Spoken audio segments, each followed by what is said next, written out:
Okay. I think I fixed everything now. I think everything is fixed. I think everything is working.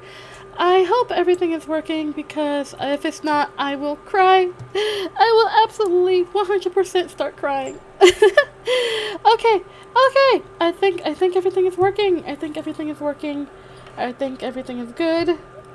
So yeah. Okay, now we can read Howl's Moving Castle by Diana Wynne Jones. Oh my gosh, you guys, I've been so stressed this morning about trying to make sure everything is working, and I think I finally managed to fix it. I had to restart my computer, I had to restart my programs, I had to kind of fix everything from scratch really quick. So, I had to redo everything within an hour. So hopefully it works. Hopefully everything is working. I'm genuinely hoping everything is working. But yeah, so today we're gonna start reading, Howl's Moving Castle. Hopefully now that everything is working, everything should be good. Everything should be golden. Everything should be just peachy keen, right? Everything's working, everything's peachy keen. Okay, cool. Okay, so we're gonna get started. So please, everyone, if you're in chat, keep me updated. I will be looking at the chat while I'm reading to make sure that nothing is breaking. So that way, I need you guys to be my eyes and ears just for this one because I'm hoping that nothing breaks. Because if everything breaks again, I will cry and then I'll have to do this all over again on another day. So that way I can fix everything, and I don't want to cry. I don't want to cry. So let's do this. Let's do this. Okay. I have my book already set up. I just gotta turn my mic back on. Okay, let's do this. I was gonna play some music in the background. Maybe I can still do that. Hold on, because I did have some music set up in my background last time. It was the merry-go-round of life. It was the merry-go-round of life from the movie. Hopefully I can probably pull that up. Let me see.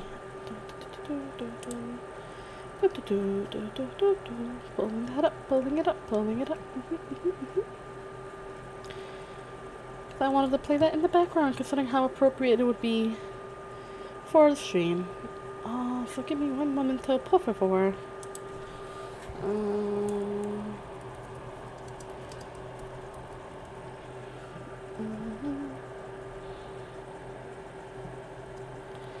Let's see, let's do...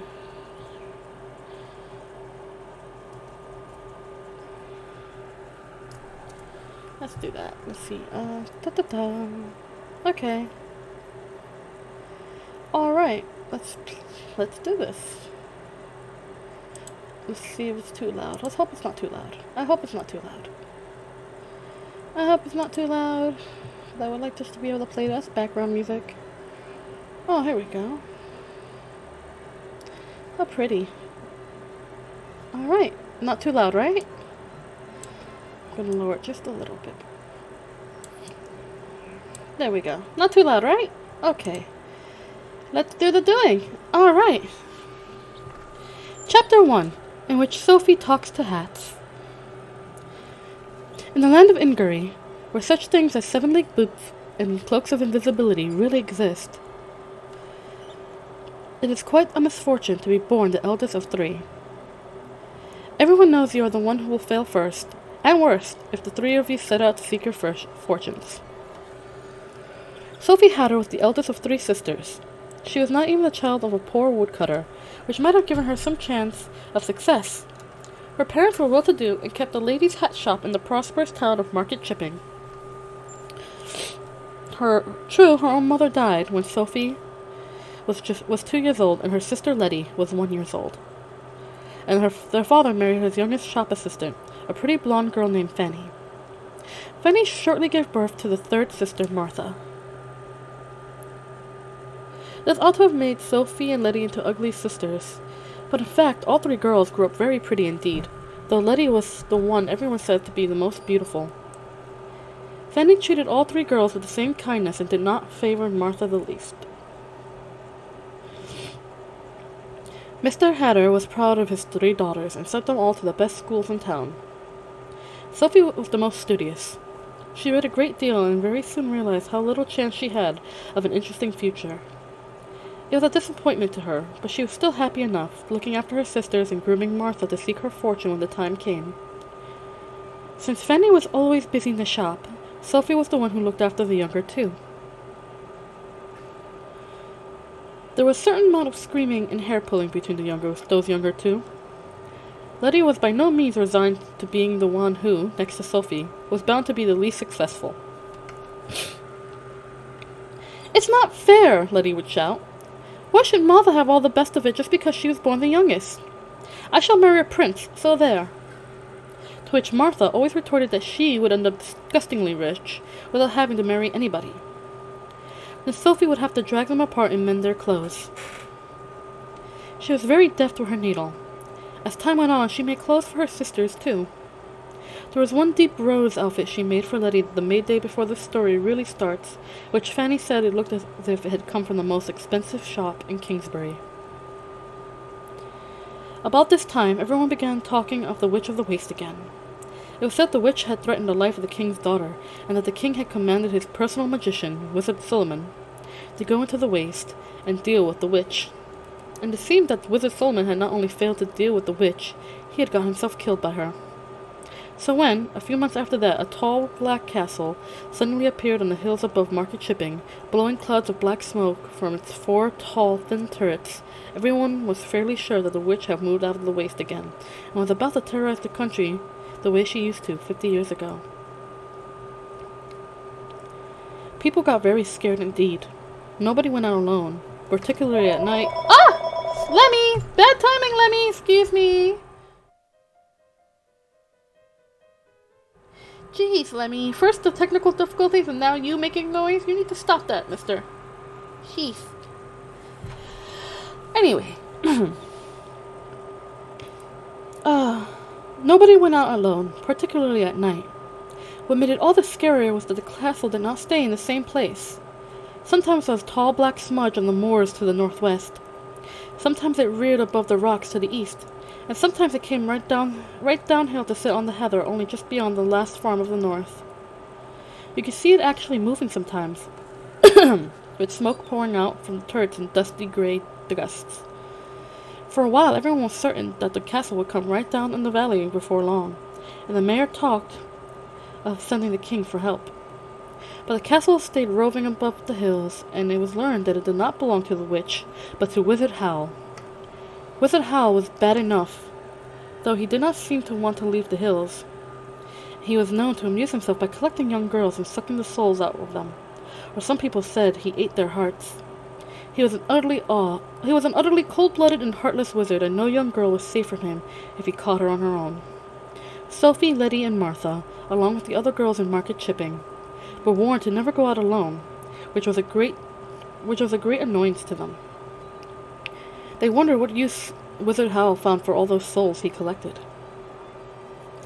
They had other things on their minds before long, however, for Mr. Hatter died suddenly just as Sophie was old enough to leave school for good. It then appeared that Mr. Hatter had been altogether too proud of his daughters. The school fees he had been paying had left the shop with quite heavy debts. When the funeral was over, Fanny sat down in the parlor of the house next door to the shop and explained the situation. You'll all have to leave that school, I'm afraid," she said. "I've been doing sums back and front and sideways, and the only way I can see to keep the business going and take care of the 3 of you is to see you all settled in a promising apprenticeship somewhere. It isn't practical to have you all in the shop. I can't afford it. So this is what I've decided. Letty first." Letty looked up, glowing with health and beauty in which even sorrow and black clothes could not hide. "I want to go on learning," she said. "And so you shall, love," said Fanny. "I've arranged for you to be an apprentice at Cesari's, the pastry cook in the market square. They have a name for treating their learners like kings and queens, and you should be very happy there, as well as learn a useful trade. Mrs. Cesari is a good customer and a good friend, and she agreed to squeeze you in as a favor." Letty laughed in a way that showed that she wasn't not at all pleased. "Well, thank you," she said. "Isn't it lucky that I like cooking?" Fanny looked relieved. Letty could be awkwardly strong-minded at times. "Now, Martha, she said. I know you're full young to go out to work, so I thought round for something that would help give you a long, quiet apprenticeship and go on being useful to you, whatever you decide to do after that.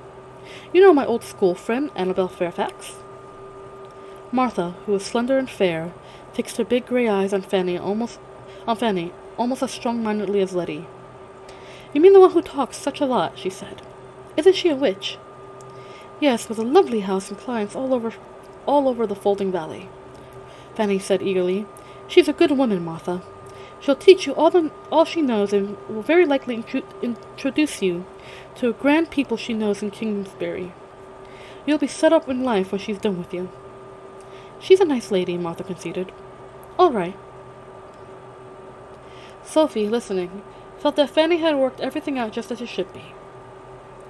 Letty, as the second daughter, was never likely to come to much, so Fanny had put her where she might meet a handsome young apprentice and live happily ever after. Martha, who was bound to strike out and make her fortune, would have witchcraft and rich friends to help her. As for Sophie herself, Sophie had no doubt what was coming.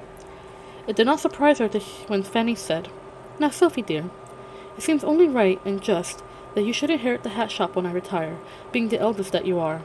So I've decided to take you on as apprentice myself, to give you a chance to learn the trade. How do you feel about that? Sophie could hardly say that she simply felt resigned to the hat trade.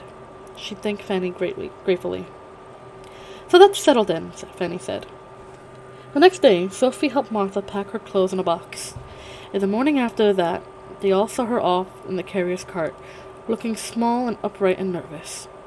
For the way to Upper Folding, where Mrs. Fairfax lived, lay over the hills past Wizard Howl's moving castle. Martha was understandably scared.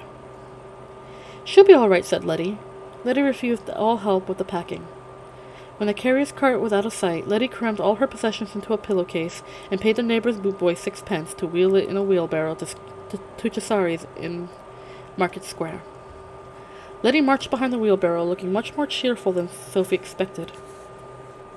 Indeed, she had the air of shaking dust off the hat shop off her feet.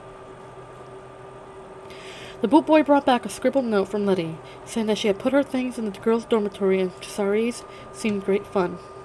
A week later, the carrier brought a letter from Martha to say that Martha had arrived safely, and that Mrs. Fairfax was a great dear and uses honey with everything. She keeps bees. That was all Sophie had heard of her sisters for quite a while, because she started her own apprenticeship the day Martha and Letty left. Sophie, of course, knew the hat trade quite well already. Since she was a tiny child, she had run in and out of the big workshed across the yard, where the hats were dampened and molded on blocks, and the flowers and fruits and other trimmings were made from wax and silk. She knew the people who worked there. Most of them had been there when her father was a boy. She knew Bessie, the only remaining shop assistant. She knew the customers who brought the hats and the man who drove the carts which fetched raw straw hats from the country to be shaped on the blocks in the shed. She knew the other suppliers and how you made felt for winter hats. There was not really much that Fanny could teach her, except perhaps the best way to get a customer to buy a hat. You lead up to the right hat, love, Fanny said. Show them one that won't quite do first, so they know the difference as soon as they put the right one on. In fact, Sophie did not sell many hats very much. After a day or so of observing in the workshed, and another day going around the clothier and the silk merchants with Fanny set her to trimming hats. Hi, Regan! Thank you for coming! Thank you for being here! Sorry about all the scuffs, but I'm glad you made it! Of course, thank you for stopping by. Even if it's only for a few minutes, I'm happy that you were able to make it for a little while. Thank you for being here. Sophie sat in a small alcove in the back of the shop, sewing roses to bonnets and veilings to velours, lining them all with silk and arranging wax fruits and ribbons stylishly on the outsides. She was good at it. She quite liked doing it, but she felt isolated and a little dull. The workshop people were too old to be much fun, and, besides, they treated her as someone apart who was going to inherit the business someday. Bessie treated her in the same way. Bessie's only talk, anyway, was about the farmer she was going to marry the week after May Day. Sophie rather envied Fanny, who could bustle off to bargain with the silk merchant whenever she wished. The most interesting thing was the talk from the customers. Nobody can buy a hat without gossiping. Sophie sat in her alcove and stitched, and heard that the mayor would never eat a green vegetable, and that Wizard Howl's castle had moved around to the cliffs again. Really, that man. Whisper, whisper, whisper. The voices always dropped low when they talked of Wizard Howl, but Sophie gathered that he had caught a girl down in the valley last month. Bluebeard, said the whispers, and then became voices again to say that Jane Ferrier was the perfect disgrace the way she did her hair. That was one who would never attract even Wizard Howl, let alone a respectable man. Then there would be a fleeting, fearful whisper about the Witch of the Waste. Sophie began to feel that Wizard Howl and the Witch of the Waste should be together. They seemed to be made for one another. Someone ought to arrange a match, she remarked to the hat she was trimming at the moment. But by the end of the month, the gossip in the shop was suddenly all about Letty. Cesari's, it seemed, was packed with gentlemen from morning to night, each one buying quantities of cakes and demanding to be served by Letty. She had had 10 proposals of marriage, ranging in quality from the mayor's son to the lad who swept the streets, and she had refused them all, saying she was too young to make up her mind yet. I call that sensible of her, Sophie said into a bonnet she was pleating silk into. Fanny was pleased with this news. I knew she'd be all right, she said happily. It occurred to Sophie that Fanny was glad Letty was no longer around. Letty's bad for custom, she told the bonnet, pleating away at mushroom-colored silk.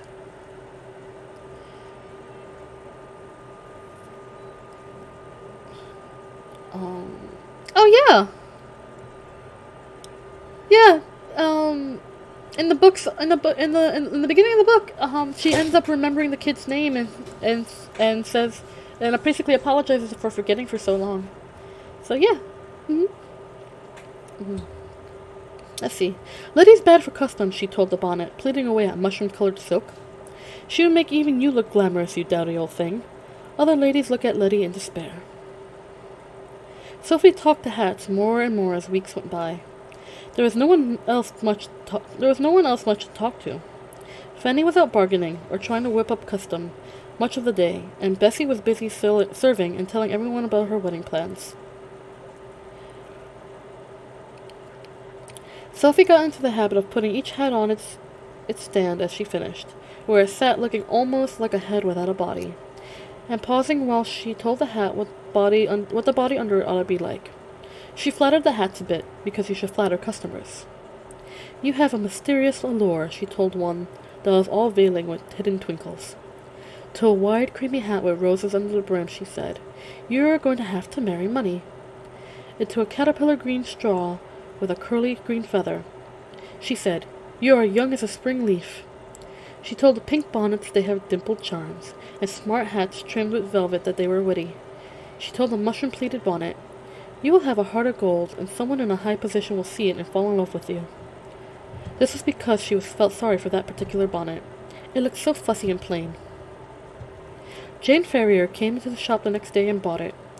Her hair did look a little strange, Sophie thought, peeping out of her alcove, as if Jane had wound it round a row of pokers.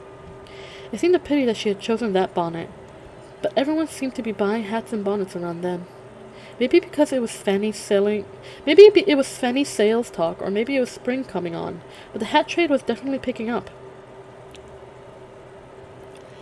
No problem, Regan. Thank you for coming by. I'm very happy that you made it. Oh, thank you. If you want, you could just put me on in the background and fall asleep. That wouldn't be that way I could read to you to sleep. But thank you. I'm so glad that you made it. I'll see you later, buddy. Thank you for being here. Excuse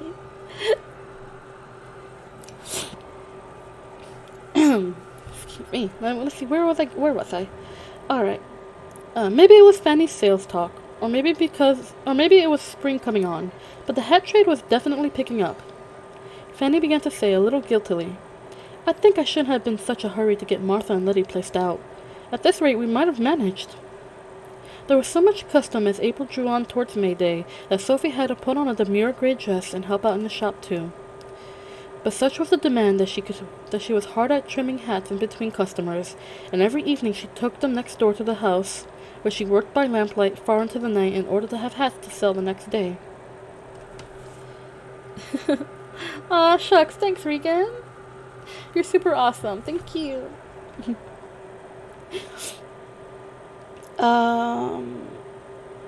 Yes, but such was the demand that she was hard at work, trimming hats in between customers, and every evening she took them next door to the house, where she worked by lamplight far into the night in order to have hats to sell the next day. Caterpillar green hats like the one the mayor's wife had were much called for, and so were pink bonnets.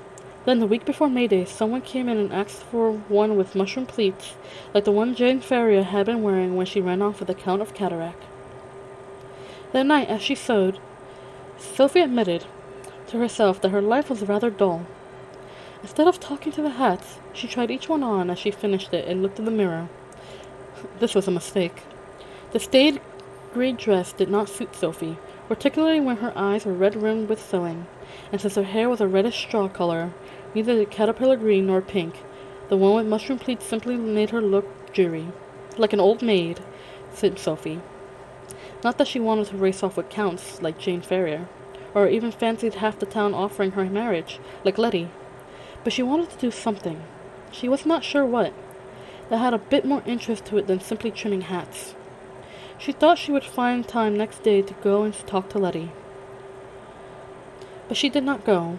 Either she could not find the time, or she could not find the energy, or it seemed a great distance to Market Square, or she remembered that on her own she was in danger from Wizard Howl. Anyway, every day it seemed more difficult to go and see her sister. It was very odd. Sophie had always thought she was nearly as strong-minded as Letty. Now she was finding that there were some things she could only do when there were no excuses left. "This is absurd," said Sophie. "Market Square is only 2 streets away. If I run..." And she swore to herself that she would go around to Cesari's when the hat shop was closed for May Day. Meanwhile, a new piece of gossip came into the shop. The king had quarreled with his own brother, Prince Tristan, it was said, and the prince had gone into exile. Nobody quite knew the reason for the quarrel, but the prince had actually come through market shipping in disguise a couple of months back, and nobody had known. The Count of Cataract had been sent by the king to look for the prince, when he happened to meet Jane Ferrier instead. Sophie listened and felt sad.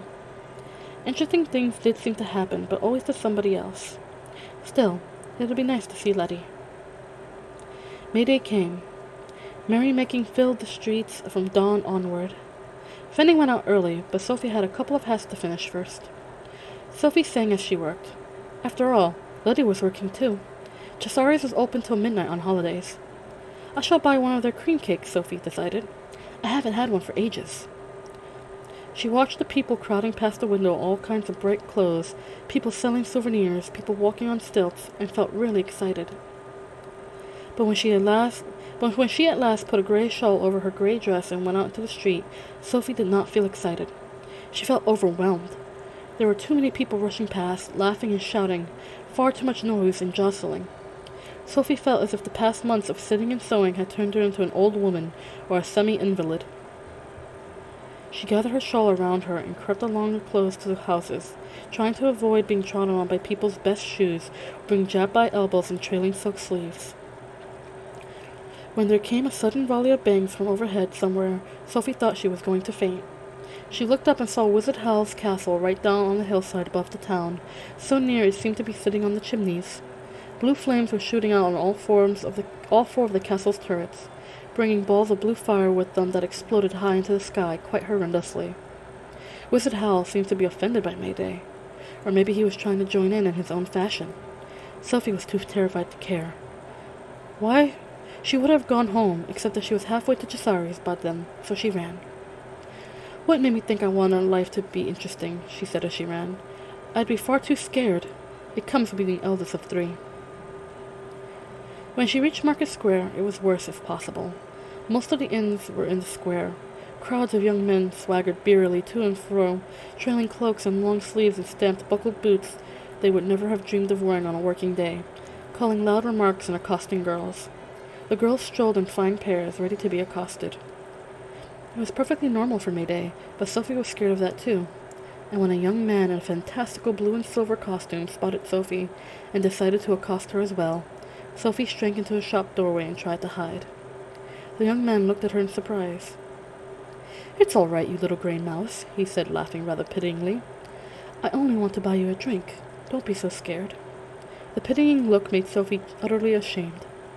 He was such a dashing specimen, too, with a bony, sophisticated face, really quite old, well into his 20s, and elaborate blonde hair. His sleeves trailed longer than any in the square, all scalloped-edged in silver insets. "Oh, no, thank you, sir, if you please. No, thank you, if you please, sir," Sophie stammered. "I'm on my way to see my sister."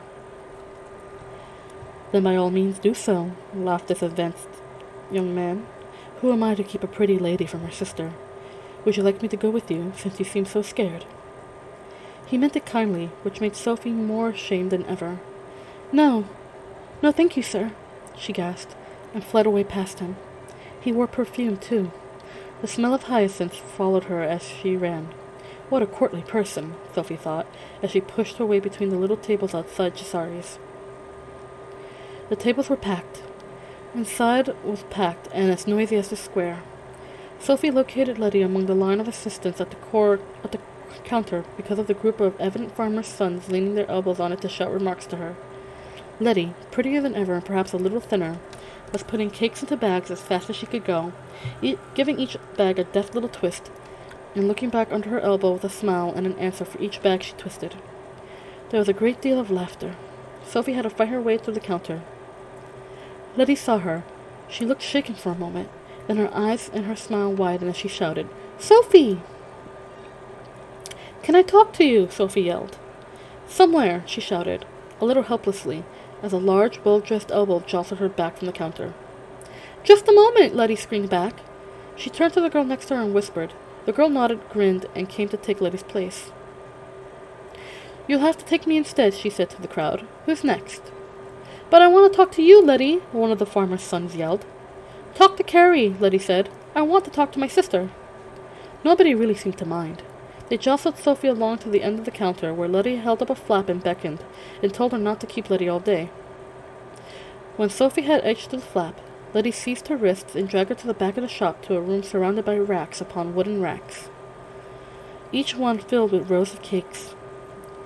Letty pulled forward 2 stools. "Sit down," she said. She looked in the nearest rack in an absent-minded way, and handed Sophie a cream cake out of it. "You may need this," she said. Sophie sank on the stool, breathing the rich smell of cake and feeling a little tearful. "Oh, Letty," she said, "I'm so glad to see you." "Yes, and I'm glad you are sitting down," said Letty. "You see, I'm not Letty. I'm Martha." Chapter 2, in which Sophie is compelled to seek her fortune. "What?" Sophie stared at the girl on the stool opposite her. She looked just like Letty. She was wearing Letty's second-best blue dress, a wonderful blue that suited her perfectly. She had Letty's dark hair and blue eyes. "I'm Martha," said her sister. "Who did you catch cutting up Letty's silk drawers?" "I never told Letty that. Did you?" "No," said Sophie, quite stunned. She could see it was Martha now. There was Martha's tilt to Letty's head, and Martha's way of clasping her hands around her knees with her thumbs twiddling. "Why?" "I've been dreading you coming to see me," Martha said, "because I knew I'd have to tell you. It's a relief now that I have. Promise you won't tell anyone. I know you won't tell if you promise. You're so honorable." "I promise," said Sophie. But why? How?" "Letty and I arranged it," Martha said, twiddling her thumbs, "because Letty wanted to learn witchcraft and I didn't. Letty's got brains, and she wants a future where she can use them. Only try telling that to Mother. Mother's too jealous of Letty to even admit she has brains." Sophie could not believe Fanny was like that, but she let it pass. "What about you?" "Eat your cake," said Martha. "It's good." "Oh, yes, I can be clever too. It only took me 2 weeks at Mrs. Fairfax to find the spell we're using. I got up at night to read her books secretly, and it was really easy. Then I asked if I could visit my family, and Mrs. Fairfax said yes. She's a dear. She thought I was homesick. So I took the spell and came here, and Letty went back to Mrs. Fairfax, pretending to be me. The difficult part was the first week, when I didn't know all the things I was supposed to know. It was awful. But I discovered that people like me. They do, you know, if you like them. And then it was all right. And Mrs. Fairfax hasn't kicked Letty out, so I'm supposed she managed too. Sophie chomped at the cake she was not really tasting. But what made you want to do this? Martha rocked on her stool, grinning all over Letty's face, twirling her thumbs in a happy pink swirl. I want to get married and have 10 children. You're not old enough, said Sophie. Not quite, Martha agreed. But you can see I've got to start. Excuse me. But you can see I've got to start quite soon in order to fit 10 children in. And this way it gives me time to wait and see if the person I want likes me for being me. The spell is going to wear off gradually, and I shall get more and more like myself, you see. Sophie was so astonished that she finished her cake without noticing what kind it had been.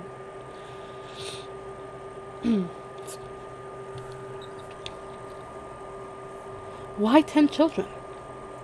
Because that's how many I want, said Martha. I never knew. Well, it wasn't much good going on about it when you were so busy backing Mother up about me making my fortune, Martha said. You thought Mother meant it. I did too until Father died, and I saw she was just trying to get rid of us, putting Letty where she was bound to meet a lot of men and get married off, and sending me as far away as she could. I was so angry. I thought, why not? And I spoke to Letty, and she was just as angry, and we fixed it up. We're fine now, but we both feel bad about you. You're far too clever and nice to be stuck in that shop for the rest of your life. We talked about it, but we couldn't see what to do. I'm all right, Sophie protested. Just a bit dull. All right, Martha exclaimed. Yes, you prove you're all right by not coming near here for months, then turning up in that frightful gray dress and shawl, looking as if even I scare you. What's Mother been doing to you?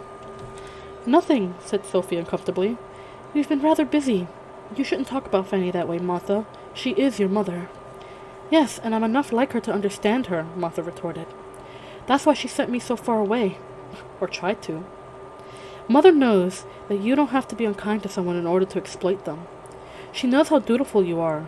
She knows you have this thing about being a failure because you're only the eldest. She's managed you perfectly and she's got you slaving away for her. I bet she doesn't even pay you. I'm still an apprentice, Sophie protested. So am I, but I get a wage. The Chesaris know I'm worth it, said Martha. The hat shop is making a mint these days because of you. You made that green hat that makes the mayor's wife look like a stunning squirrel girl, didn't you? Caterpillar green. I trimmed it, said Sophie. And the bonnet Jane Ferrier was wearing when she met that nobleman? Martha swept on. You're a genius with hat and clothes, and Mother knows it. You sealed your fate when you made Letty that outfit last May Day. Now you earn the money while she goes off gadding. She's out doing the buying, said Sophie. Buying, Martha cried. Her thumb swirled. That takes her half a morning. I've seen her, Sophie, and I hear the talk. She's off in a hired carriage and new clothes on your earnings, visiting all the mansions down the valley. They're saying she's going to buy that big place on Vale End and set up in style. And where are you? Well, Fanny's entitled to some pleasure after all her hard work bringing us up, Sophie said. I suppose I'll inherit the shop. What a fate! Martha exclaimed. Listen. But at that moment, 2 empty cake racks were pulled away at the other end of the room, and an apprentice stuck his head out from the back somewhere. I thought I heard your voice, Letty, he said, grinning in the most friendly and flirtatious way. The new baking's just up. Tell them. His head, curly and somewhat floury, disappeared again. Sophie thought he looked a nice lad. She longed to ask if he was the one Martha really liked, but she did not get a chance. Martha sprung up in a hurry, still talking. I must get the girls to carry all these through the shop, she said. Help me with the end of this one. She dragged out the nearest rack, and Sophie helped her hump it past the door into the roaring, busy shop. You must do something about yourself, Sophie, Martha panted as they went. Letty keeps saying she didn't know what would happen to you if we weren't around to give you some self-respect. She was right to be worried. In the shop, Mrs. Cesari seized the rack from them in both Mass's arms, yelling instructions and a line of people rushing away past Martha to fetch more. Sophie yelled goodbye and slipped away in the bustle. It did not seem right to take up more of Martha's time. Besides, she wanted to be alone to think. She ran home. There were fireworks now, going up from the field by the river to where the fair was, competing with the blue bangs from Howl's castle. Sophie felt more like an invalid than ever. She thought and thought, most of the following week, and all that happened was that she became confused and discontented. Things just did not seem to be the way she thought they were. She was amazed at Lydia and Martha. She had misunderstood them for years, but she could not believe Fanny was the kind of woman Martha said. There was a lot of time for thinking, because Bessie duly left to be married, and Sophie was mostly alone in the shop. Fanny did seem to be out a lot, gadding or not, and the trade was slack after May Day. After 3 days, Sophie plucked up the courage to ask Fanny, "Shouldn't I be earning a wage?" "Of course, my love, with all you do," Fanny answered warmly, fixing on a rose-trimmed hat in front of the shop mirror. "We'll see about it as soon as I've done the accounts for this evening." She then went out and did not come back until Sophie had shut the shop and taken that day's hat through the house to trim. Sophie at first felt mean to have listened to Martha, but when Fanny did not mention a wage, either that evening or any time later that week, Sophie began to think that Martha may have been right. "Maybe I am being exploded," she told the hat she was trimming with red silk and a bunch of wax cherries. "But someone has to do this, or there will be no hats at all to sell." She finished that hat and started on a dark black and white one, very modish, and quite a new thought came to her. "Does it matter if there are no hats to sell?" she asked it. She looked around at the assembled hats on the stands or waiting in a heap to be trimmed. "What good are all you?" she asked them. You certainly aren't doing me a scrap of good." And she was within an ace of leaving the house and setting out to seek her fortune, until she remembered that she was the eldest, and there was no point. She took up the hat again, sighing. She was still discontented, alone in the shop next morning, when a very plain young woman customer stormed in, whirling a pleated mushroom bonnet by its ribbons. "Look at this!" the young lady shrieked. "You told me this was the same bonnet as Jane Ferrier was wearing when she met the Count, and you lied. Nothing has happened to me at all." "I'm not surprised," Sophie said before she had caught up with herself. "If you're a fool enough to wear a bonnet with a face like that, you wouldn't have the wit to spot the king himself if he came begging, if he hadn't turned to stone first just at the sight of you." The customer glared. She then threw the bonnet at Sophie and stormed out of the shop. Sophie carefully crammed the bonnet into the wastebasket, rather panting. The rule was, lose your temper, lose a customer. She had just proven that rule. It troubled her to realize how very enjoyable it had been. Sophie had no time to recover. There was a sound of wheels and horse hooves, and a carriage darkened the window. The shop bell clanged, and the grandest customer she had ever seen sailed in, with a sable wrap drooping from her elbows and diamonds winking all over her dense black dress. Sophie's eyes went to the lady's wide hat first. Real ostrich plume dyed to reflect the pinks and greens and blues winking in the diamonds, and yet still looked black. This was a wealthy hat. The lady's face was carefully beautiful. The chestnut-brown hair made her seem young, but Sophie's eyes took in the young man who followed the lady, and a slightly formless-faced person with reddish hair, quite well-dressed, but pale and obviously upset. He stared at Sophie with a kind of beseeching horror. He was clearly younger than the lady. Sophie was puzzled. "Miss Hatter?" the lady asked in a musical but commanding voice. "Yes," said Sophie. The man looked more upset than ever. Perhaps the lady was his mother. "I heard you sell the most heavenly hats," said the lady. "Show me." Sophie did not trust herself to answer in the present mood. She went out and got out hats.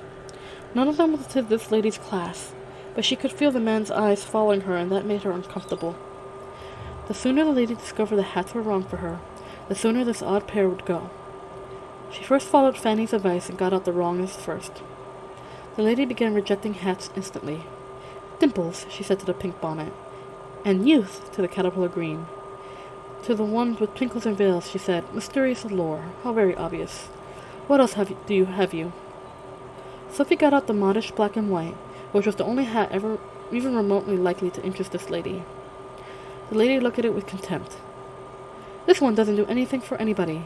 You're wasting my time, Miss Hatter." "Only because you came in and asked for hats," said Sophie. "This is only a small shop in a small town, madam." "Why did you—" Behind the lady, the man gasped and seemed to be trying to signal warningly. "Bother to come in," Sophie finished, wondering what was going on. "I always bother when someone tries to set up themselves against the Witch of the Waste," said the lady. I've heard of you, Miss Hatter, and I don't care for your competition or your attitude. I came to put a stop to you. There. She spread out her hand in a flinging motion toward Sophie's face. You mean you're the Witch of the Waste? Sophie's voice quavered. Her voice seemed to have gotten strange with fear and astonishment. I am, said the lady, and let that teach you to meddle with things that belong to me. I don't think I did. There must be some mistake, Sophie croaked.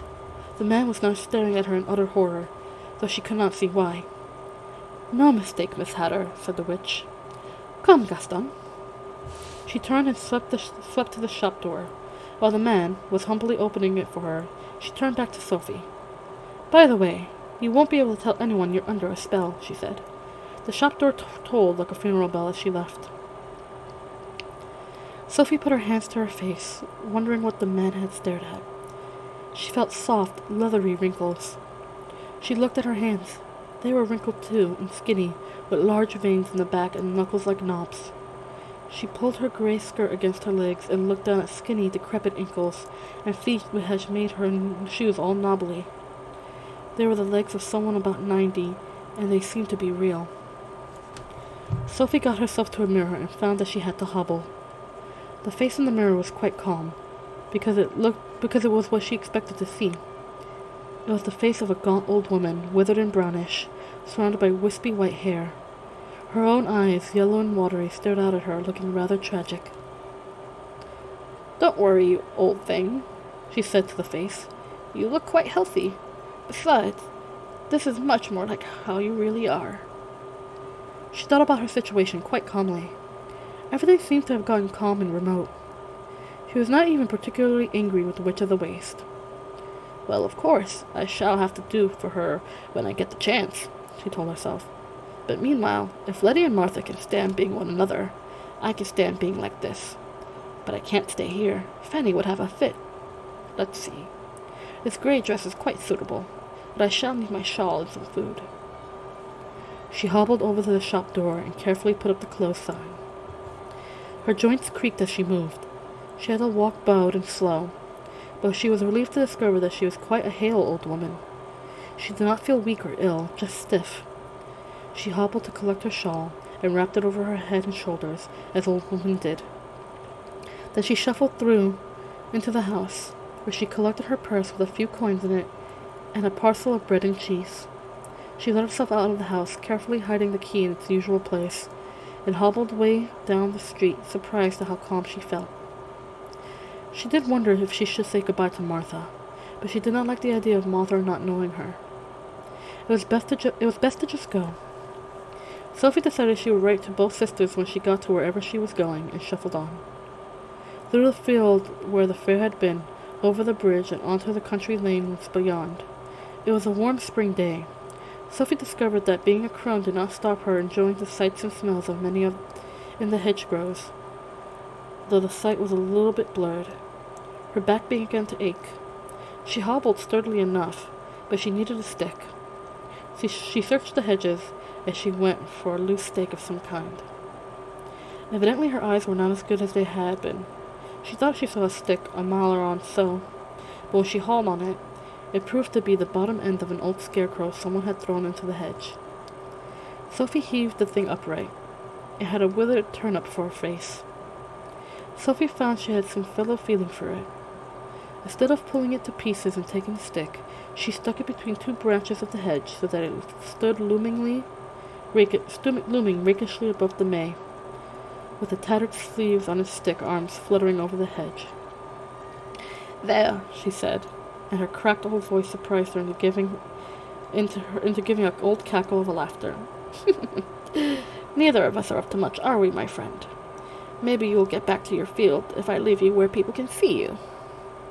She set off up the lane again, but had a thought struck her, and turned back. Now, if I wasn't doomed to failure because of my position in the family, she told the scarecrow, you could come to life and offer to help me in making my fortune. But I wish you luck anyway. She cackled again, and she walked on. Perhaps she was a little mad, but then old women often were. She found the stick an hour or so later when she sat down on the bank to rest and eat her bread and cheese. There were noises in the hedge behind her, little strangled squeakings followed by heavings that shook many petals off the hedge. Sophie crawled on her bony knees to peer past the leaves and flowers and thorns into the inside of the hedge and discovered a thin gray dog in there. It was hopelessly trapped by a stout stick which somehow got twisted into a rope that was tied around its neck. The stick had wedged itself between two branches of the hedge so that the dog could barely move. It rolled its eyes wildly at Sophie's peering face. As a girl, Sophie was scared of all dogs. Even as an old woman, she was quite alarmed by the 2 rows of white fangs in the creature's open jaws. But she said to herself, "The way I am now, it's scarcely worth worrying about," and felt in her sewing pocket for her scissors. She reached into the hedge with her scissors and sawed away at the rope around the dog's neck. The dog was very wild.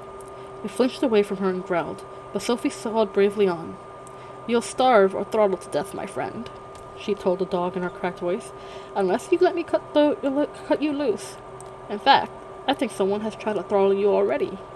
Maybe that accounts for your wildness." The rope had been tied quite tightly around the dog's neck, and the stick had been twisted viciously into it. It took a lot of sawing before the rope parted and the dog was able to drag itself from under the stick. "Would you like some bread and cheese?" Sophie asked them, but the dog just growled at her, forced its way through the opposite of the side of the hedge, and slunk away.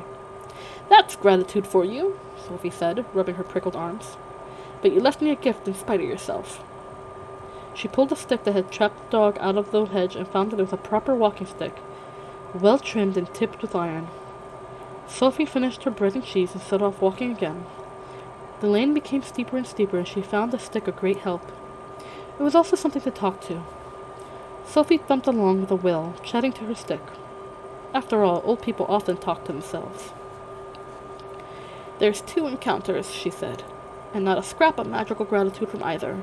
Still, you're a good stick. I'm not grumbling. But I'm surely due to have a 3rd encounter, magical or not. In fact, I insist on one. I wondered what it'll be." The 3rd encounter came towards the end of the afternoon when Sophie had walked her way quite high into the hills. A countryman came whistling down the lane towards her. A shepherd, Sophie thought, going home after seeing to his sheep. He was a well-set-up young fellow of 40 or so. "Gracious," Sophie said to herself, "this morning I would have seen him as an old man. How one's point of view does alter." When the shepherd saw Sophie mumbling to herself, he moved rather carefully over to the other side of the lane and called out with great heartiness, "Good evening to you, mother. Where are you off to?" "Mother," Sophie said, "I am not your mother, young man." "A manner of speaking," the shepherd said, edging along against the opposite hedge. "I was only meaning a polite inquiry, seeing you walking into the hills at the end of the day. You won't get down into Upper Folding before nightfall, will you?" Sophie had not considered this. She stood in the road and thought about it. "It doesn't matter, really," she said, half to herself. "You can't be fussy when you're off to seek your fortune." "Can't you indeed, mother?" said the shepherd. He had now edged himself downhill of Sophie, and seemed to feel better for it. "Then I wish you good luck, mother, provided your fortune don't have nothing to do with charming folks' cattle." And he took off down the road in great strides, almost running, but not quite. Sophie stared indignantly after him. "He thought I was a witch," she said to her stick. She had half a mind to scare the shepherd by shouting nasty things after him, but that seemed a little unkind. She plugged on uphill, mumbling. Shortly, the hedges gave way to bare banks, and the land beyond became heathery upland, with a lot of steepness beyond that covered with yellow, rattling grass. Sophie kept grimly on. By now her knobby old feet ached, and her back, and her knees. She became too tired to mumble, and simply plugged on, panting, until the sun was quite low. And all at once it became quite clear to Sophie that she could not walk a step further. She collapsed onto a stone by the wayside, wondering what she would do now. "The only fortune I can think of is a comfortable chair," she gasped. The stone proved to be on a sort of headland, which gave Sophie a magnificent view of the way she had come. There was most of the valley spread out beneath her in the setting sun, all fields and walls and hedges, the winding of the river, and the fine mansions of rich people glowing out from under clumps of trees, right down to the blue mountains in the far distance. Just below her was Market Shipping. Sophie could look down into its well-known streets. There was Market Square and Cesari's. She could have tossed the stone down to the chimney pots from one of the houses next to the hat shop. How near it still is, Sophie told her stick in dismay. All that walking just to get above my own rooftop. It got cold on the stone as the sun went down. An unpleasant wind blew whichever way Sophie turned to avoid it. Now it no longer seemed so unimportant that she would be out on the hills during the night. She found herself thinking more and more of a comfortable chair and a fireside, and also of darkness and wild animals. But if she went back to market shipping, it would be the middle of the night before she got there. She might just as well go on. She sighed and stood up, creaking. It was awful. She ached all over. I never realized before what old people had to put up with, she panted as she labored uphill. Still, I don't think wolves will eat me. I must be far too dry and tough. That's one comfort. Night was coming down fast now, and the heathery uplands were blue-gray. The wind was sharper. Sophie's panting and the creaking of her limbs were so loud in her ears that it took her a while to notice that some of the grinding and puffing was not coming from herself at all. She looked up blurrily. Wizard Howl's castle was rumbling and bumping towards her across the moorland. Black smoke was billowing up in clouds from behind its black battlements. It looked tall and thin and heavy and ugly and very sinister indeed. Sophie leaned on her stick and watched it. She was not particularly frightened. She wondered how it moved, but the main thing in her mind was that all that smoke must mean a large fireside somewhere in those tall black walls. Well, why not, she said to her stick. Wizard Howl is not likely to want my soul for his collection. He only takes young as girls. She raised her stick and waved it imperiously at the castle. Stop! She shrieked. The castle obediently came to a rumbling, grinding halt about 50 feet uphill from her. Sophie felt rather gratified as she hobbled towards it.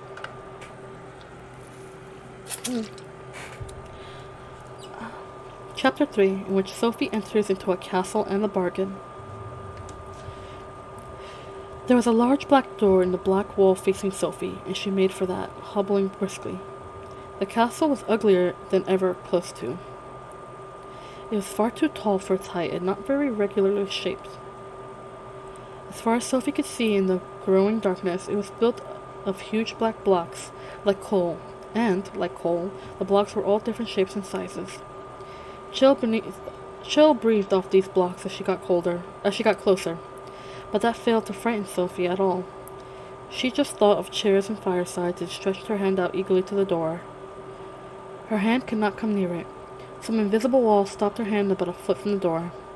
Sophie prodded at it with an irritable finger. When that made no difference, she prodded at it with her stick.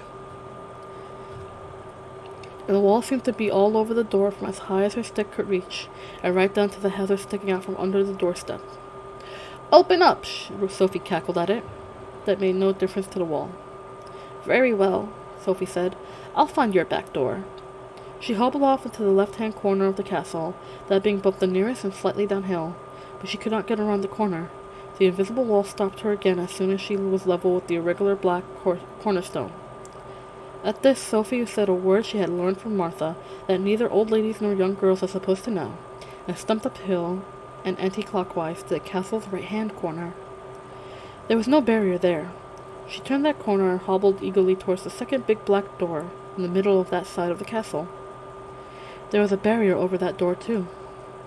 Sophie glowered at it. I call that very unwelcoming, she said. Black smoke blew down from the battlements and clouds. Sophie coughed. Now she was angry. She was old, frail, chilling, and achy all over. Night was coming on, and the castle just sat and blew smoke at her. I'll speak to Howl about this, she said, and set off fiercely to the next corner. There was no barrier there. Evidently you had to go around the castle anti-clockwise. But there, a bit sideways to the next wall, was a third door. This one was much smaller and shabbier. The back door at last, Sophie said. The castle started to move again as Sophie got near the back door. The ground shook. The walls shuddered and creaked, and the door started to travel away sideways from her. Oh, no you don't, Sophie shouted. She ran after the door and hit it violently with her stick. Open up, she yelled.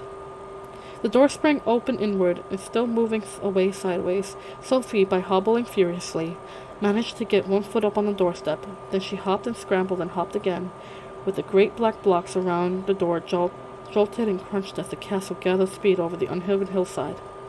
Sophie did not wonder the castle had a lopsided look. The marvel was that it did not fall apart on the spot. What a stupid way to treat a building, she panted as she threw herself inside. She had to drop her stick and hang on the open door in order not to be jolted straight out again. When she began to get her breath, she realized there was a person standing in front of her, holding the door too. He was a head taller than Sophie, but she could see that he was the merest child, only a little older than Martha. And he seemed to be trying to shut the door on her and push her out of the warm, lamp-lit, low-beamed room beyond him into the night again. "Don't you have the impudence to shut the door on me, my boy," she said. "I wasn't going to, but you're keeping the door open," he protested. "What do you want?" Sophie looked around on what she could see beyond the boy. There were a number of probably wizardly things hanging from the beams, strings of onions, bunches of herbs, and bundles of strange roots. There were also definitely wizardly things, like leather books, crooked bottles, and an old, brown, grinning human skull. On the other side of the boy was a fireplace with a small fire burning in the grate.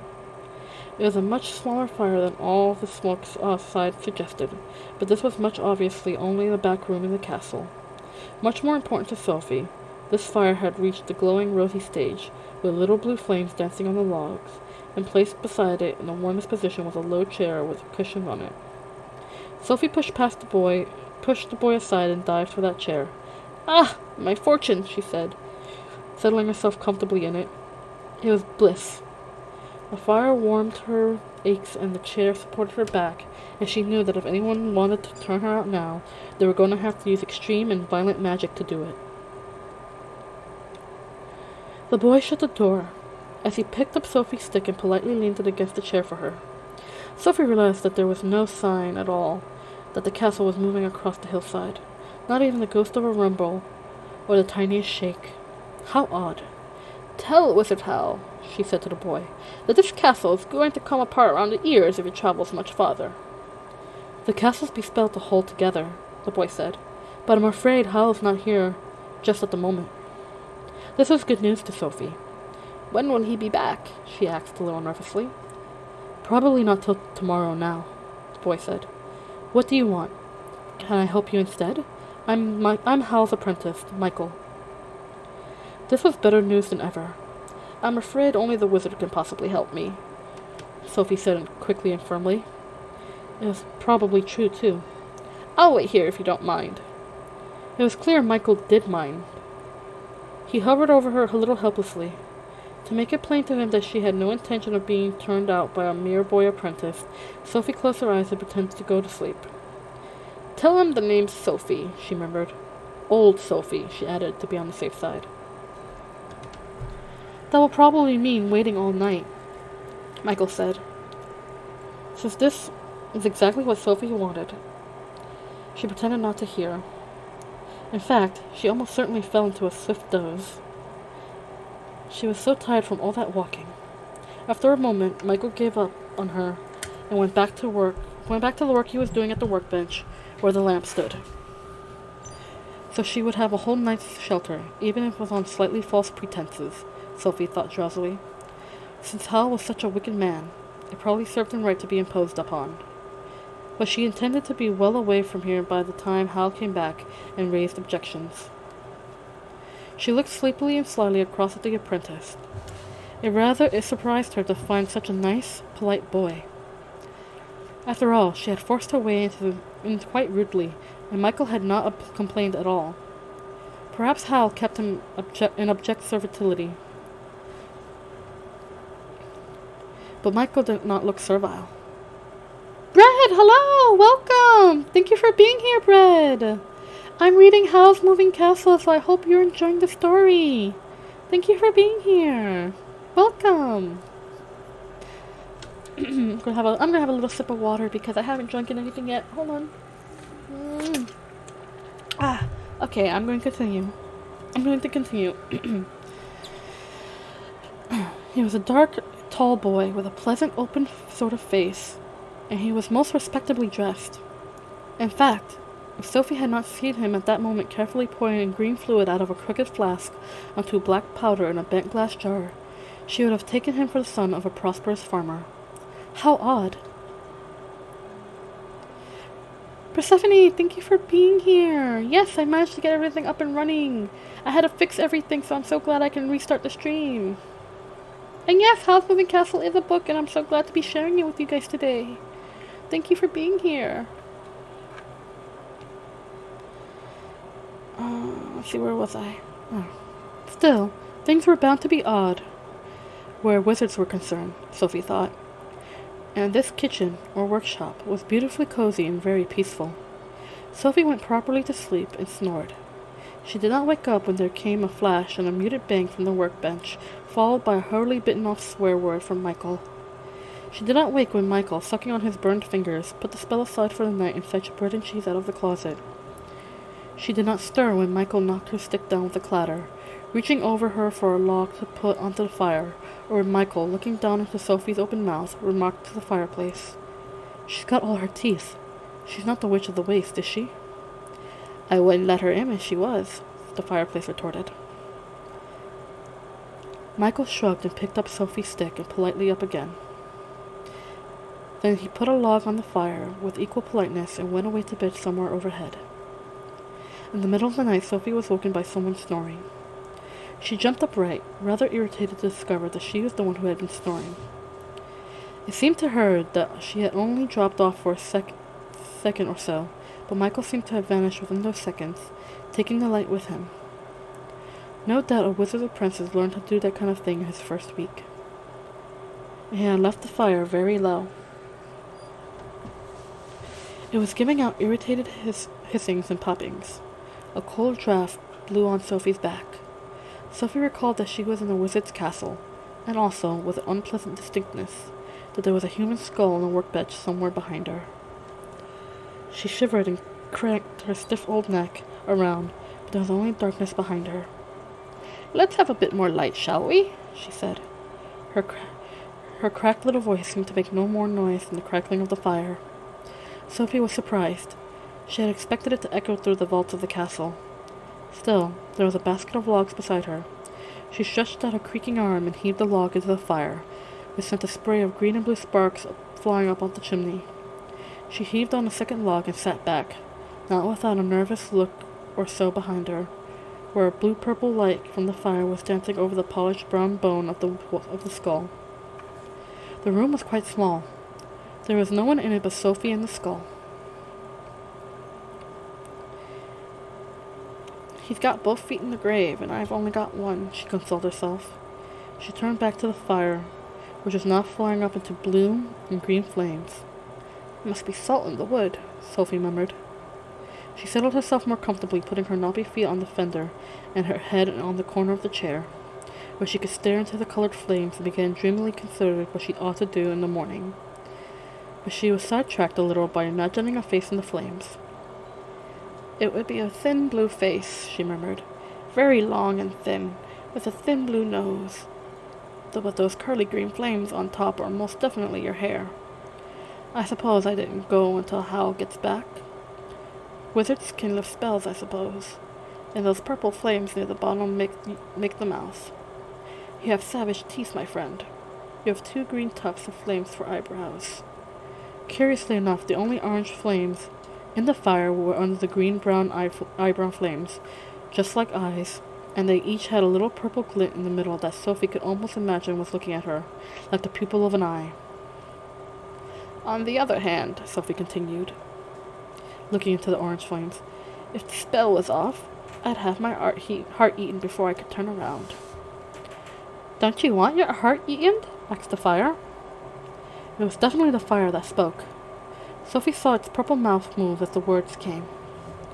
Its voice was nearly as cracked as her own, full of the spitting and whining of burning wood. "Naturally I don't," said Sophie. "What are you?" "A fire demon," answered the purple mouth. There was more whine than spit to his voice as he said, "I'm bound to this hearth by contract. I can't move from this spot." Then his voice became brisk and cackling. "And what are you?" it asked. "I can see you're under a spell." This roused Sophie from her dreamlike state. "You see!" she exclaimed. "Can you take the spell off?" There was a popping, blazing silence while the orange eyes in the demon's wavering blue face traveled up and down Sophie. "It's a strong spell," he said at length. "It feels like one of the Witch of the Wastes to me." It is, said Sophie. But it seems more than that, cackled the demon. I detect 2 layers, and of course you won't be able to tell anyone about it unless they already know. He gazed at Sophie a moment longer. I shall have to study it, he said. How long would that take? Sophie asked. It may take a while, said the demon. And it added in a soft, persuasive flicker. How about making a bargain with me? I'll break your spell if you agree to break this contract I'm under. Sophie looked warily at the demon's blue face. It had a distinctly cunning look as it made this proposal. Everything she had read showed extreme danger of making bargains with a demon, and there was no doubt that this one did look extraordinarily evil. Those long purple teeth. Are you sure you're being quite honest? She said. Not completely, he admitted. But do you want to stay that way until you die? That spell has shortened your lifespan about 60 years, if I am any judge of such things. This was a nasty thought, and one which Sophie had tried not to think about up until now. It made quite a difference. This contract you're under, she said. It's with Wizard Howl, isn't it? Of course, the demon. Its voice took a bit of a whine again. I'm fastened to this hearth, and I can't so much as stir a foot away. I'm forced to do most of the magic around here.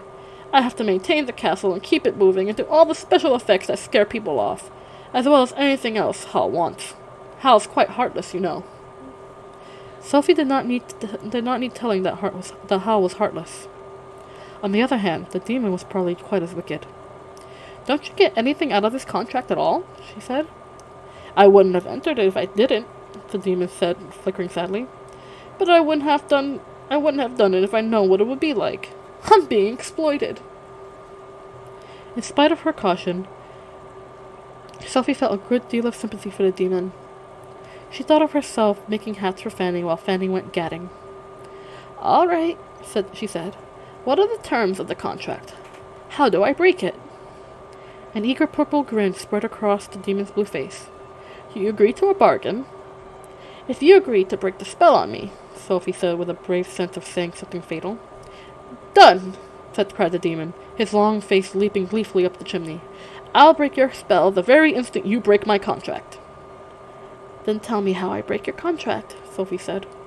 The orange eyes glinted at her and looked away. I can't. Part of the contract is that neither the wizard nor I can say what the main clause is. Sophie saw that she had been tricked. She opened her mouth to tell the demon that it could sit in the fireplace until doomsday in that case. The demon realized what she was going to do. The demon realized that she was going to. Don't be hasty, she cackled. You can find out what it is if you watch and listen very carefully. I implore you to try. The contract isn't doing either of us any good in the long run, and I do keep my word. The fact that I'm stuck here shows that I keep it. It was in earnest, leaping about on its logs in an agitated way. Sophie again felt a great deal of sympathy. But if I am to watch and listen, that means I have to stay here in Howl's castle, she objected. Only about a month. Remember, I have to study your spell too, the demon pleaded. But what possible excuse can I give for doing that? Sophie asked. We'll think of one. Howl's pretty useless at most things. In fact, the demon said, venomously hissing, he's too wrapped up in himself to see beyond his nose half the time. We could deceive him, as long as you agree to stay. Very well, Sophie said. I'll stay. Now find an excuse. She settled herself comfortably in the chair, while the demon thought. It thought aloud in a little crackling, flickering murmur, which reminded Sophie rather of the way she had talked to her stick when she walked here, and it blazed while in thought, and such a glad and powerful roaring that she dozed off again. She thought the demon did make a few suggestions. She remembered shaking her head up to the notion that she should pretend to be Howl's long-lost great-aunt, and to one or two other ones that even far more far-fetched. But she did not remember very clearly. The demon at length fell to singing a gentle, flickering little song.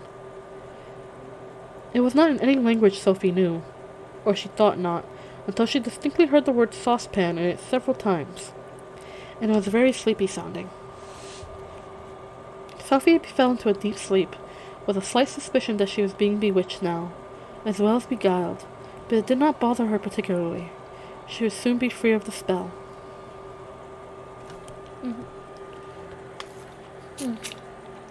Excuse me. In which Sophie discovers several strange things at once. When Sophie woke up, daylight was streaming across her. Since Sophie remembered no windows at all in the castle, her first notion was that she had fallen asleep trimming hats and dreamed of leaving home. The fire in front of her had sunk to a rosy charcoal and white ash, which convinced her that she had certainly dreamed that there was a fire demon. But her very first moments told her that there were some things she had not dreamed. There were sharp cracks from all over her body. "Ow!" she exclaimed. "I ache all over." The voice that exclaimed was a weak, cracked piping. She put her knobby hands to her face and felt wrinkles. At that, she discovered she had been in a state of shock all yesterday. She was very angry indeed with the Witch of the Waste for doing this to her. Hugely, enormously angry. "Sailing to shops and turning people old," she exclaimed. "Oh, what I won't do to her!" Her anger made her jump up in the salvo of cracks and creaks and hobbled over to the unexpected window. It was above the workbench. To her utter astonishment, the view from it was a view of the dockside town. She could see a sloping, unpaved street, lined with small, rather poor-looking houses, and masts sticking up beyond the roofs. Beyond the masts, she caught a glimmer of the sea, which was something she had never seen in her life before. "Wherever am I?" Sophie asked at the skull standing on the bench. "I don't expect you to answer that, my friend," she answered hastily, remembered that this was a wizard's castle, and she turned around to take a look at the room. It was quite a small room, with heavy black beams in the ceiling. By daylight it was amazingly dirty. The stones of the floor were stained and greasy, ash was piled within the fender, and cobwebs hung in nasty droops from the beams. There was a layer of dust on the skull. Sophie absently wiped it off as she went to peer into the sink beside the workbench. She shuddered at the pink and gray slime in it, and the white slime dripping from the pump above. Howl obviously did not care what squalor his servants lived in. The rest of the castle had to be beyond one or the other of the 4 low black doors around the room. Sophie opened the nearest, and in the end walls, beyond the bench, there was a large bathroom beyond it. In some ways, it was a bathroom you might normally find in only a palace, full of luxuries such as an indoor toilet, a shower stall, an immense bath with cloth feet, and mirrors on every wall, but was even dirtier than the other rooms. Sophie winced from the toilet and flinched at the color of the bath, recoiling from the green weed growing in the shower, and quite easily avoided looking at her shriveled shape in the mirror because the glass was plastered with blobs and riddles of nameless substances. The nameless substances themselves were crowded on a very large shelf over the bath. There were jars, boxes, tubes, and hundreds of tattered brown packets and papers. The biggest jar had a name. It was called Drawing Power in crooked letters. Sophie was not sure whether there should be a D in that or not. She picked up a packet at random. It had skin scrawled on it, and she put it back hurriedly. Another jar said eyes in the same scrawl. A tube stated for decay. "It seemed to work, too," Sophie murmured, looking into the wash basin with a shiver. Water ran into the basin when she turned a blue-green knob that might have been brass and washed some of the decay away. Sophie rinsed her hands and face in the water without touching the basin, but she did not have the courage to use drawing power. She dried the water with her skirt, and then set off to the next black door. That one opened onto a flight of rickety wooden stairs. Sophie heard someone moving up there and shut the door hurriedly. It seemed only to lead to a sort of loft anyway. She hobbled to the next door. By now she was moving quite easily. She was a hale old woman, as she discovered yesterday.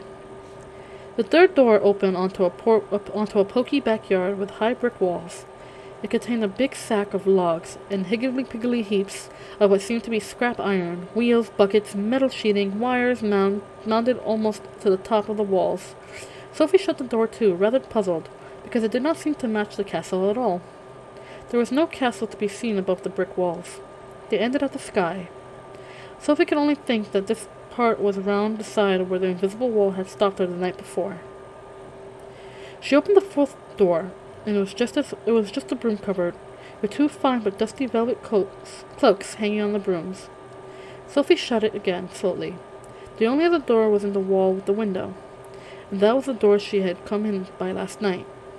She hobbled over cautiously and opened that. She stood for a moment looking out at a slowly moving view of the hills. watching Heather slide past underneath the door, feeling the wind blow her wispy hair, and listening to the rumble and grind of the big black stones as the castle moved. Then she shut the door and went to the window. And there was the seaport town again. It was no picture. A woman had opened the door opposite and was sweeping dust into the street. Behind that house, a grayish canvas sail was going up a mast in brisk jerks, disturbing a flock of seagulls into flying around and round against the glimmering sea. "I don't understand," Sophie told the human skull. Then, because the fire looked almost out, she went and put a couple of logs and raked away some of the ash. Green flames climbed between the logs, small and curly, and shot up into a long blue face with flaming green hair. "Good morning," said the fire demon. "Don't forget we have a bargain." So none of it was a dream. Sophie was not much given to crying, but she sat in a chair for quite a while staring at a blurred and sliding fire demon, and did not much pay attention to the sounds of Michael getting up until she found him standing beside her, looking embarrassed and a little exasperated. "You're still here," said Michael. "Is there something the matter?" Sophie sniffed. "I'm old," she began. It was just as the witch had said, and the fire demon had guessed. Michael said cheerfully, "Well, it comes to all of us in time. Would you like some breakfast?" Sophie discovered she was a very hale old woman indeed. After only bread and cheese at lunchtime yesterday, she was ravenous. "Yes," she said, and when Michael went to the closet in the wall, she sprang up and peered over his shoulder to see what was there to eat. "I'm afraid there's only bread and cheese," Michael said rather stiffly. "But there's a whole basket of eggs in there," Sophie said. "And isn't that bacon? What about a hot drink as well? Where's your kettle?" "There isn't one," Michael said. "Hal's the only one who can cook." "I can cook," said Sophie. "Unhook that frying pan, and I'll show you." She reached for the large black pan hanging on the closet wall, in spite of Michael trying to prevent her. "You don't understand," Michael said. "It's Calcifer, the fire demon. He won't bend his head down to be cooked on for anyone but Howl." Sophie turned and looked at the fire demon. He flickered back at her wickedly. "I refuse to be exploited," he said. "You mean," Sophie said to Michael, "that you have to do even without a hot drink unless Howl's here?" Michael gave an embarrassed nod. "Then you're the one that's being exploited," said Sophie. "Give that here." She wrenched the pan from Michael's resisting fingers, plunked the bacon on top of it, into it, popped a handy wooden spoon into the egg basket, and marched with the lot to the fireplace. "Now, Calcifer," she said, "let's have no more nonsense. Bend your head down." "You can't make me!" cackled the fire demon. "Oh, yes I can," Sophie cackled back, with the ferocity that had often stopped both her sisters in mid-fight. "If you don't, I shall pour water on you. Or shall I pick up the tongs and take away both your logs?" she added, as she got herself creakingly on her knees by the hearth. "There," she whispered, "or I can go back on our bargain. Or tell Howl about it, can't I?" "Oh, curses!" Calcifer spat. "Why did you let her in here, Michael?" Sulkily he bent his blue face forward until all that could be seen of him was a ring of curly green flames dancing on the logs. "Thank you," Sophie said, and slapped the heavy pan onto the green ring to make sure Calcifer did not suddenly rise up again. "I hope your bacon burns," Calcifer said, muffled under the pan. Sophie slapped slices of bacon into the pan. It was good and hot. The bacon sizzled, and she had to wrap her skirt around her hand to hold the handle. The door opened, but she did not notice because of the sizzling.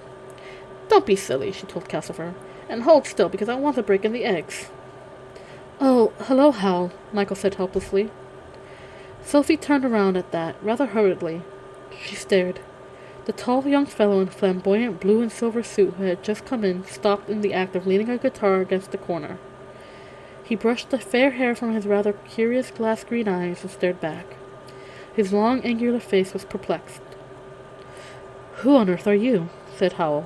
"Where have I seen you before?" "I'm a total stranger," Sophie lied firmly. After all, Howl had only met her long enough to call her a mouse before, so it was almost true. She ought to have been thanking her stars for the lucky escape she had then, she supposed, but in fact her main thought was, "Good gracious! Wizard Howl is only a child in his 20s, for all his wickedness." It made such a difference to be old, she thought, as she turned the bacon over in the pan. She would have died rather than let this overdressed boy know that she was the girl he had pitied on May Day. Hearts and souls did not enter into it. Howl was not going to know. She says her name's Sophie, said Michael. She came last night. How did she make Calcifer bend down? Said Howl. She bullied me, Calcifer said in a piteous, muffled voice from under the sizzling pan. Not many people can do that, Howl said, thoughtfully. He propped his guitar in a corner and came over to the hearth, the smell of hyacinths mixed with the smell of bacon as he shoved Sophie firmly aside. Calcifer does not like anyone but me cooking on him, he said, kneeling down and wrapping one trailing sleeve around his hand to hold the pan. Pass me 2 more slices of bacon and 6 eggs, please, and tell me why you've come here. Sophie stared at the blue jewel hanging from Howl's ear and passed him egg after egg. Why I came, young man? She said. It was obvious after what she had seen of the castle. I came because I'm your new cleaning lady, of course. Are you indeed? Howl said, cracking the eggs one-handed and tossing the shells among the logs, where Calcifer seemed to be eating them with a lot of snarling and gobbling. Who says you are? I do, said Sophie, and she added piously, I can clean the dirt off the plate. I can clean the dirt from this place, even if I can't clean you from your wickedness, young man. Howl's not wicked, said Michael. Yes, I am, Howl contradicted. You forget just how wicked I'm being at the moment, Michael. He jerked his chin at Sophie. If you're so anxious to be of use, my good woman, find some knives and forks and clear the bench. There were tall stools under the workbench. Michael was pulling them out to sit on, and pushing aside all the things on top to make room for some knives and forks he had taken from a drawer in the side of it. Sophie went to help him. She had not expected Howl to welcome her, of course, but he had not even so far agreed to let her stay beyond breakfast. Since Michael did not seem to need help, Sophie shuffled over to her stick and put it slowly and showily in the broom cupboard. When that did not seem to attract Howl's attention, she said, You could take me on a month's trial if you like. Wizard Howl said nothing but, Plates, please, Michael. He stood up holding the smoking pan. Calcifer sprang up with a roar of relief and blazed high into the chimney. Sophie made another attempt to pin the wizard down. If I'm going to be cleaning here for the next month, she said, I'd like to know where the rest of the castle is. I can only find this one room and the bathroom. To her surprise, both Michael and the wizard roared with laughter. It was not until they had almost finished breakfast that Sophie discovered what had made them laugh. Howl was not only hard to pin down. He seemed to dislike answering any questions at all. Sophie gave up asking him and asked Michael instead. Tell her, said Howl. It will stop her pestering. Hi, Wasabi Man. Thank you for being here. And yes, I brought my slime pets. They really enjoy story time, so I brought them in with me today. I hope you're gonna enjoy the story. We're reading Howl's Moving Castle, so I hope you enjoy the story. Thank you for being here. Tell her, said Howl. It will stop her pestering. There isn't any more of the castle, Michael said, except for what you've seen in the 2 bedrooms upstairs. What? Sophie exclaimed. Howl and Michael laughed again.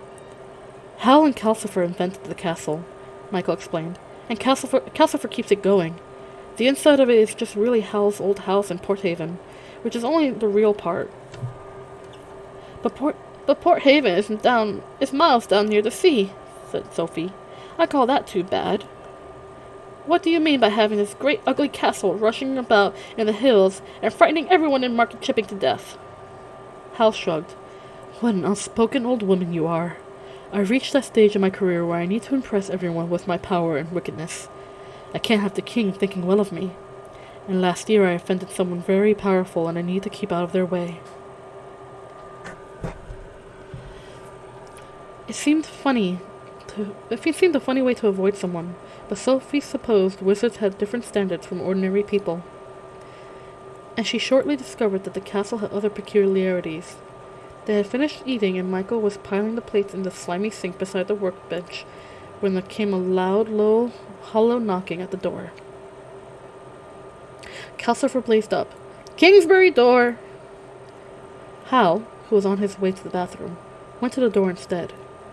There was a square wooden knob above the door, set into the lintel, with a dab of paint on each of its 4 sides.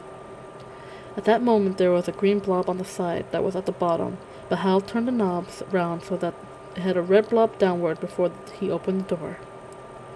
Outside stood a personage wearing a stiff white wig and a wide hat on top of that.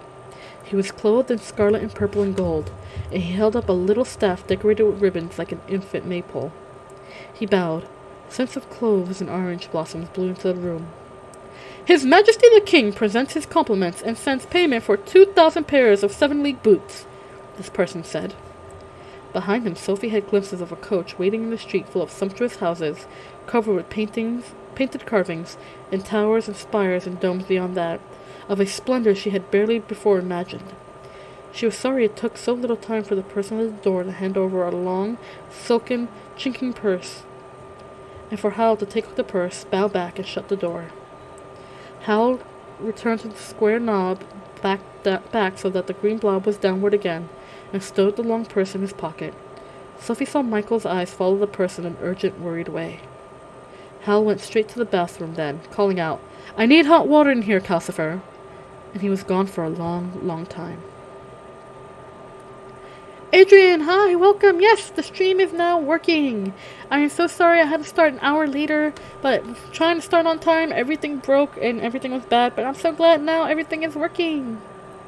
Everything is working perfectly fine. It seemed to have been some connection error, so I had to restart everything. So I'm so glad that everything is working now and that you can join me now. So thank you for being here."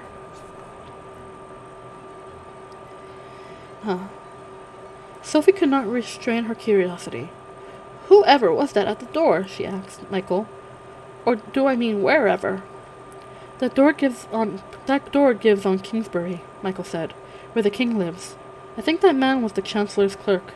And," he added worriedly to Calcifer, "I do wish he hadn't given Howl all that money." "Is Howl going to let me stay here?" Sophie asked. "If he is, you'll never pin him down," Michael answered. "He hates being pinned down to anything."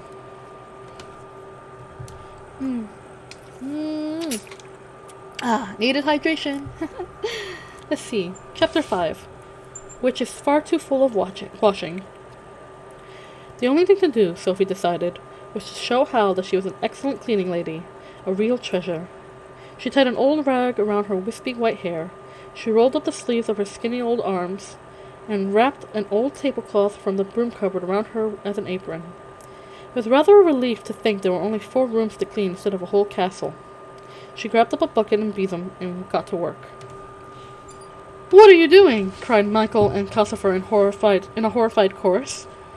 "Cleaning up," Sophie replied firmly. "The place is a disgrace." Calcifer said, "It doesn't need it." And Michael murmured, "Hal will kick you out." But Sophie ignored them both. Dust flew in clouds. In the middle of it there came another set of thumps at the door. Calcifer blazed up, calling, "Porthaven door!" and gave a great sizzling sneeze, which shot purple sparks through the dust clouds. Michael left the workbench and went to the door. Sophie peered through the dust she was raising and saw that this time Michael turned the square knob over the door so that the side with a blue blob of paint on it was downward. Then he opened the door on the street that you saw out of the window. A small girl stood there. "Please, Mr. Fisher," she said. "I've come for that spell for me mum." "Safety spell for your dad's boat, wasn't it?" Michael said. "Won't be a moment." He went back to the bench and measured powder from a jar from the shelves into a square paper. While he was doing it, the little girl peered in at Sophie as curiously as Sophie peered out at her. Michael twisted the paper around the powder and came back saying, "Tell her to sprinkle it right along the boat. It'll last out and back, even if there's a storm." The girl took the paper and passed over a coin. "Has the sorcerer got a witch working for him too?" she asked. "No," said Michael. "Meaning me?" Sophie called. "Oh yes, my dear child. I'm the best and cleanest witch in Ingary." Michael shut the door, looking exasperated. "That'll be all around Porthaven now. Hal may not like that." He turned the knob green side down again. Sophie cackled to herself a little, quite unrepentant. Probably she had let the besom she was using put ideas into her head, but it might persuade Hal to let her stay if everyone thought she was working for him. It was odd.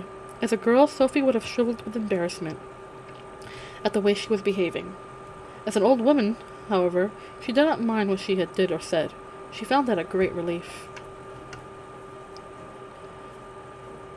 She went nosily over as Michael lifted up a stone in the hearth and hid the little girl's coin underneath it. "What are you doing?" "Calcifer and I try to keep a store of money," Michael said rather guiltily. "Hal spends every penny if we don't." "Feckless spendthrift," Calcifer cackled. He'll spend the king's money faster than I burn a log. No sense." Sophie sprinkled water from the sink to lay the dust, which made Calcifer shrink back against the chimney. She then swept the floor all over again. She swept her way towards the door in order to have a look out at the square knob above it. The fourth side, which she had not seen used yet, had a blob of black paint on it. Wondering where that led to, Sophie began briskly sweeping the cobwebs off the beams. Michael moaned and Calcifer sneezed again. Howl came out of the bathroom just then in a waft of steamy perfume. He looked marvelously spruce. Even the silver inlets and the embroidery on his suit seemed to have become brighter. He took one look and backed into the bathroom again with a blue and silver sleeve protecting his head. "Stop it, woman," he said. "Leave those poor spiders alone." "These cobwebs are a disgrace," Sophie declared, fetching them down in bundles. "Then get them down and leave the spiders," said Howl. Probably he had a wicked affinity for spiders, Sophie thought. "They'll only make more webs," she said. "And kill flies, which is very useful," said Howl. "Keep that broom still while I cross my own room, please." Sophie leaned on the broom and watched Howl cross the room and pick up his guitar. As he put his hand on the door latch, she said, "If the red blob leaves to Kingsbury, and the blue blob goes to Porthaven, where does the black blob take you?" "What a nosy old woman you are," said Howl. "That leads to my private bolt hole, and you are not to be told. You're not being told where it is." He opened the door wide, onto the wide moving moorland and the hills. "Will you be back, Howl?" Michael asked a little despairingly. Howl pretended not to hear. He said to Sophie, "You are not to kill a single spider when I am away." And the door slammed behind him. Michael looked meaningly at Calcifer and sighed. Calcifer crackled with malicious laughter. Since nobody explained where Hal had gone, Sophie concluded he was off to hunt young girls again, and got down to work with more righteous vigor than ever. She did not dare harm any spiders after what Hal had said, so she banged on the beams with the broom, screaming, "Out, spiders! Out of my way!" Spiders scrambled for their lives every which way, and webs fell in swaves. Then, of course, she had to sweep the floor again. After that, she got down on her knees and scrubbed it. "I wish you'd stop," Michael said, sitting on the stairs out of her way. Calcifer, cowering at the back of the grate, muttered, I wish I never made that bargain with you now." Sophie scrubbed on vigorously. "You'll be much happier when it's all nice and clean," she said. "But I'm miserable now," Michael protested. Hal did not come back again until late that night. By that time, Sophie had swept and scrubbed herself into a state where she could hardly move. She was sitting hunched up in the chair, aching all over. Michael took hold of Howl by a trailing sleeve and towed him over to the bathroom, where Sophie could hear him pouring out complaints in a passionate mutter. Faces like "terrible old Biddy" and "won't listen to a word" were quite easily heard, even though Calcifer was roaring, "Hal, stop her! She's killing us both!" But all Hal said when Michael let go of him was, "Did you kill any spiders?" "Of course not," Sophie snapped. Her aches made her irritable. "They look at me and run for their lives. What are they, all the girls whose hearts you ate?" Hal laughed. "No, just simple spiders," he said, and went dreamily away upstairs. Michael sighed. He went into the broom cupboard and hunted till he found an old folding bed, a straw mattress, and some rugs, which he put into the arched space under the stairs. "You'd better sleep here tonight," he told Sophie. "Does that mean Hal is going to let me stay?"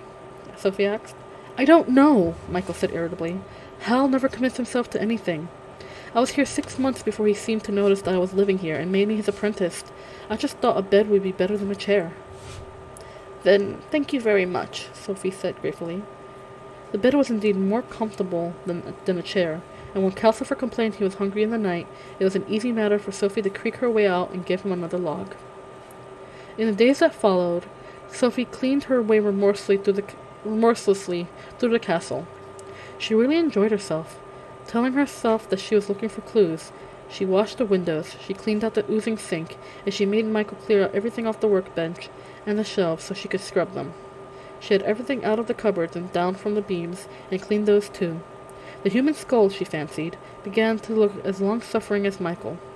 It had been moved so often. Then she tackled an old sheet to the beams nearest the fireplace, and forced Calcifer to bend his head down while she swept the chimney. Calcifer hated that. He crackled with mean laughter when Sophie discovered that soot had gone all over the room, and she had to clean it all again. That was Sophie's trouble. She was remorseless, but she lacked method. But there was this method to her remorselessness. She calculated she could not clean this thoroughly without sooner or later coming across Howl's hidden hoard of girls' souls or chewed hearts, or else something that explained Calcifer's contract. Up the chimney, guarded by Calcifer, had struck her as a good hiding place, but there was nothing there but quantities of soot, which Sophie stored in bags in the yard. The yard was high on her list of hiding places. Every time Howl came in, Michael and Calcifer began loudly complaining about Sophie, but Howl did not seem to attend, nor did he seem to notice the cleanliness, and nor did he notice that the food closet had become very well stocked with cakes and jams and the occasional lettuce. For, as Michael had prophesied, word had gone around Port Haven. People came to the door to look at Sophie. They called her Mrs. Witch in Port Haven and Madam Sorceress in Kingsbury. Word had gone around the capital, too. Though the people who came to Kingsbury door were better dressed than those in Port Haven, no one in either place liked to call on someone so powerful without an excuse. So Sophie was always having to pause her work to nod and smile and take in a gift, or to get Michael to put up a quick spell for someone. Some of the gifts were nice things: pictures, strings of shells, and useful aprons. Sophie used those aprons daily and hung the shells and pictures around her cubbyhole under the stairs, which soon began to look very homelike indeed. Sophie knew she would miss this when Howl turned her out. She became more and more afraid that he would. She knew that he could not go on ignoring her forever. She cleaned the bathroom next. That took her days, because Howl spent so long in it every day before he went out. As soon as he went, leaving it full of steam and scented smells, Sophie moved in. "Now we'll see about that contract," she muttered at the bath, but her main target was, of course, the shelves of packets, jars, and tubes. She took every one of them down, on the pretext of scrubbing the shelf, and spent most of the day carefully going through them to see if the ones labeled skin, eyes, and hair were in fact pieces of girl. As far as she could tell, they were all just creams and powders and paint. If they once had been girls, then Sophie thought Hal had used the tube for decay on them, and rotted them down to the waste bin too thoroughly to recall.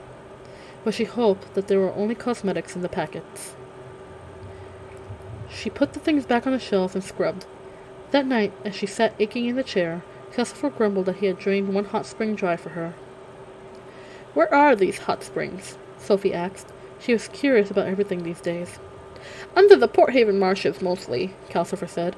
"But if you go on like this, I'll have to fetch hot water from the waste. When are you going to stop cleaning and find out how to break my contract?" "In good time," said Sophie. "How can I get the terms of out of Howl if he's never in? Is he always away this much?" "Only when he's after a lady," Calcifer said. When the bathroom was clean and gleaming, Sophie scrubbed the stairs and the landing upstairs. She then moved on into Michael's small front room. Michael, who by this time seemed to be accepting Sophie gloomily as a sort of natural disaster, gave a yell of dismay and pounded upstairs to rescue his most treasured possessions. They were in an old box under his worm-eaten little bed. As he hurried the box protectively away, Sophie glimpsed a blue ribbon and a spun sugar rose on it, on top of what seemed to be letters. "So, Michael has a sweetheart," she said to herself as she flung the window open. It opened into the streets of Port Haven, too, and heaved his bedding across the sill to air. Considering how nosy she had become lately, Sophie was rather surprised at herself for not asking Michael who the girl was and how he kept her safe from Howl. She swept such quantities of dust and rubbish from Michael's room that she nearly swamped Calcifer trying to burn it all. "You'll be the death of me! You're as heartless as Howl!" Calcifer choked. Only his green hair and a blue piece of his long forehead showed. Michael put his precious box in the drawer of the workbench and locked the drawer. "I wish Howl would listen to us," he said. Why is this girl taking him so long? The next day, Sophie tried to start on the backyard, but it was raining in Port Haven that day, driving against the window and pattering in the chimney, making Calcifer hiss with annoyance. The yard was part of the Port Haven house too, so it was pouring out there when Sophie opened the door. She put her apron over her head and rummaged a little, and before she got too wet, she found a bucket of whitewash and a large paintbrush. She took these indoors to set to working on the walls. She found an old stepladder in the broom cupboard, and she whitewashed the ceiling between the beams too. It rained for the next 2 days in Port Haven, though when Howl opened the door with the knob, green blob sat down and stepped out into the hill. The weather there was sunny, with big cloud shadows racing over the heather faster than the castle can move. Sophie whitewashed her cubbyhole, the stairs, and the landing, and Michael's room. "What's happened in here?" Hal asked when he came in on the 3rd day. "Seems much lighter." "Sophie," Michael said in a voice of doom. "I should have guessed," Hal said after he disappeared into the bathroom.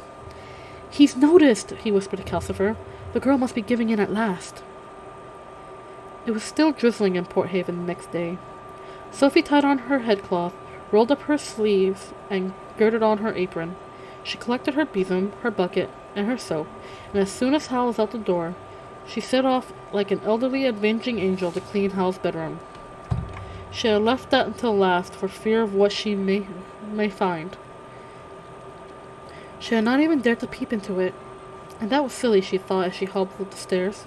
But now it was clear that Calcifer did all the strong magic in the castle, and Michael did all the hack work, while Howl gadded off catching girls and exploiting the other two just as Fanny had exploited her. Sophie had never found Howl particularly frightening. Now she felt nothing but contempt. She arrived at the landing and found Howl standing in the doorway of his bedroom. He was leaning lazily on one hand, completely blocking her way. "No, you don't," he said quite pleasantly. "I want it dirty, thank you." Sophie gaped at him. "Where did you come from? I saw you go out." "I meant you two," said Howl. "You have done your worst with Calcifer and poor Michael. It stood to reason that you'd descend on me today. And whatever Calcifer told you, I am a wizard, you know. Didn't you think I could do magic?" This undermined all Sophie's assumptions. She would have died rather than admit it. "Everyone knows you're a wizard, young man," she said severely.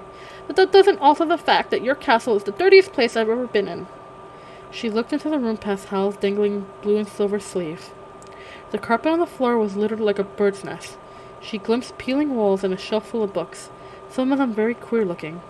There was no sign of a pile of gnawed hearts, but those were probably behind or under a huge 4-poster bed. Its hangings were grayish-white with dust, and they prevented her from seeing what the window looked out into. Hal swung his sleeve in front of her face. Don't be nosy." "I'm not being nosy," Sophie protested. "That room—" "Yes, you are nosy," said Hal. "You're a dreadfully noisy, horribly bossy, appallingly clean old woman. Control yourself. You're victimizing us all." "But it's a pigsty," said Sophie. "I can't help what I am." "Yes, you can," said Hal. "And I like my room the way it is. You must admit that I have the right to live in a pigsty if I want. Now go downstairs and think of something else to do. Please. I hate quarreling with people." There was nothing Sophie could do but hobble away with her bucket clanging by her side. She was a little shaken and very surprised that Hal had not thrown her out of the castle on the spot. But since he had not, she thought of the next thing that needed doing at once. She opened the door beside the stair and found the drizzle had almost stopped, and sallied out in the yard where she began vigorously sorting through piles of dripping rubbish. "Hi, Icy! Thank you for coming back to the stream! I'm so sorry about earlier! I'm super sorry about earlier, but I'm so happy you can make it now. So thank you for coming. I hope you're enjoying the story." Let's see. There was, she opened the door beside the stair and found the drizzling had almost stopped, and sallied out into the yard where she began vigorously sorting through piles of dripping rubbish. There was a metallic clash, and Howl appeared again, stumbling slightly in the middle of the large sheet of rusty iron Sophie had been going to move next. "Not here either," he said. "You are a terror, aren't you? Leave this yard alone. I know just where everything is in it, and I won't be able to find the things I need for my transport spells if you tidy them up." So there was probably a bundle of souls or a box of chewed hearts somewhere out here, Sophie thought. She felt really thwarted. Tidying up is what I'm here for, she shouted at Howl. Then you must think of a new meaning for your life, Howl said. For a moment it seemed as if he was going to lose his temper too. His strange, pale eyes all but glared at Sophie. But he controlled himself and said, Now, trot along indoors, you overactive old thing, and find something else to play with before I get angry. I hate getting angry. Sophie folded her skinny arms. She did not like being glared at by eyes like glass marbles. Of course you hate getting angry, she retorted. You don't like anything unpleasant, do you? You are a slitherer outer. That's what you are. You slither away from anything you don't like. Hal gave a forced smile. Well now, he said. Now we both know each other's faults. Now go back into the house. Go on, back. He advanced on Sophie, waving her towards the door. The sleeve on his waving arm caught the edge of a rusty metal and jerked and tore. Damnation, said Hal, holding up the trailing blue and silver ends. Look what you made me do. I can mend it, said Sophie. Hal gave another glassy look. There you go again, he said. How you must love servitude. He took the torn sleeve gently between the fingers of his right hand and pulled through them. As the blue and silver fabric left his fingers, there was no tear in it at all. There, he said. Understand? Sophie hobbled back indoors, rather chastened. Wizards clearly had no need to work in the ordinary way. Hal had shown her he really was a wizard to be reckoned with. Why didn't he turn me out? Said Sophie, half to herself and half to Michael. It beats me, said Michael, but I think he goes by Calcifer. Most people who come in here either don't notice Calcifer or they're scared stiff of him. Excuse me. Chapter 6, in which Hal expresses his feelings for green slime.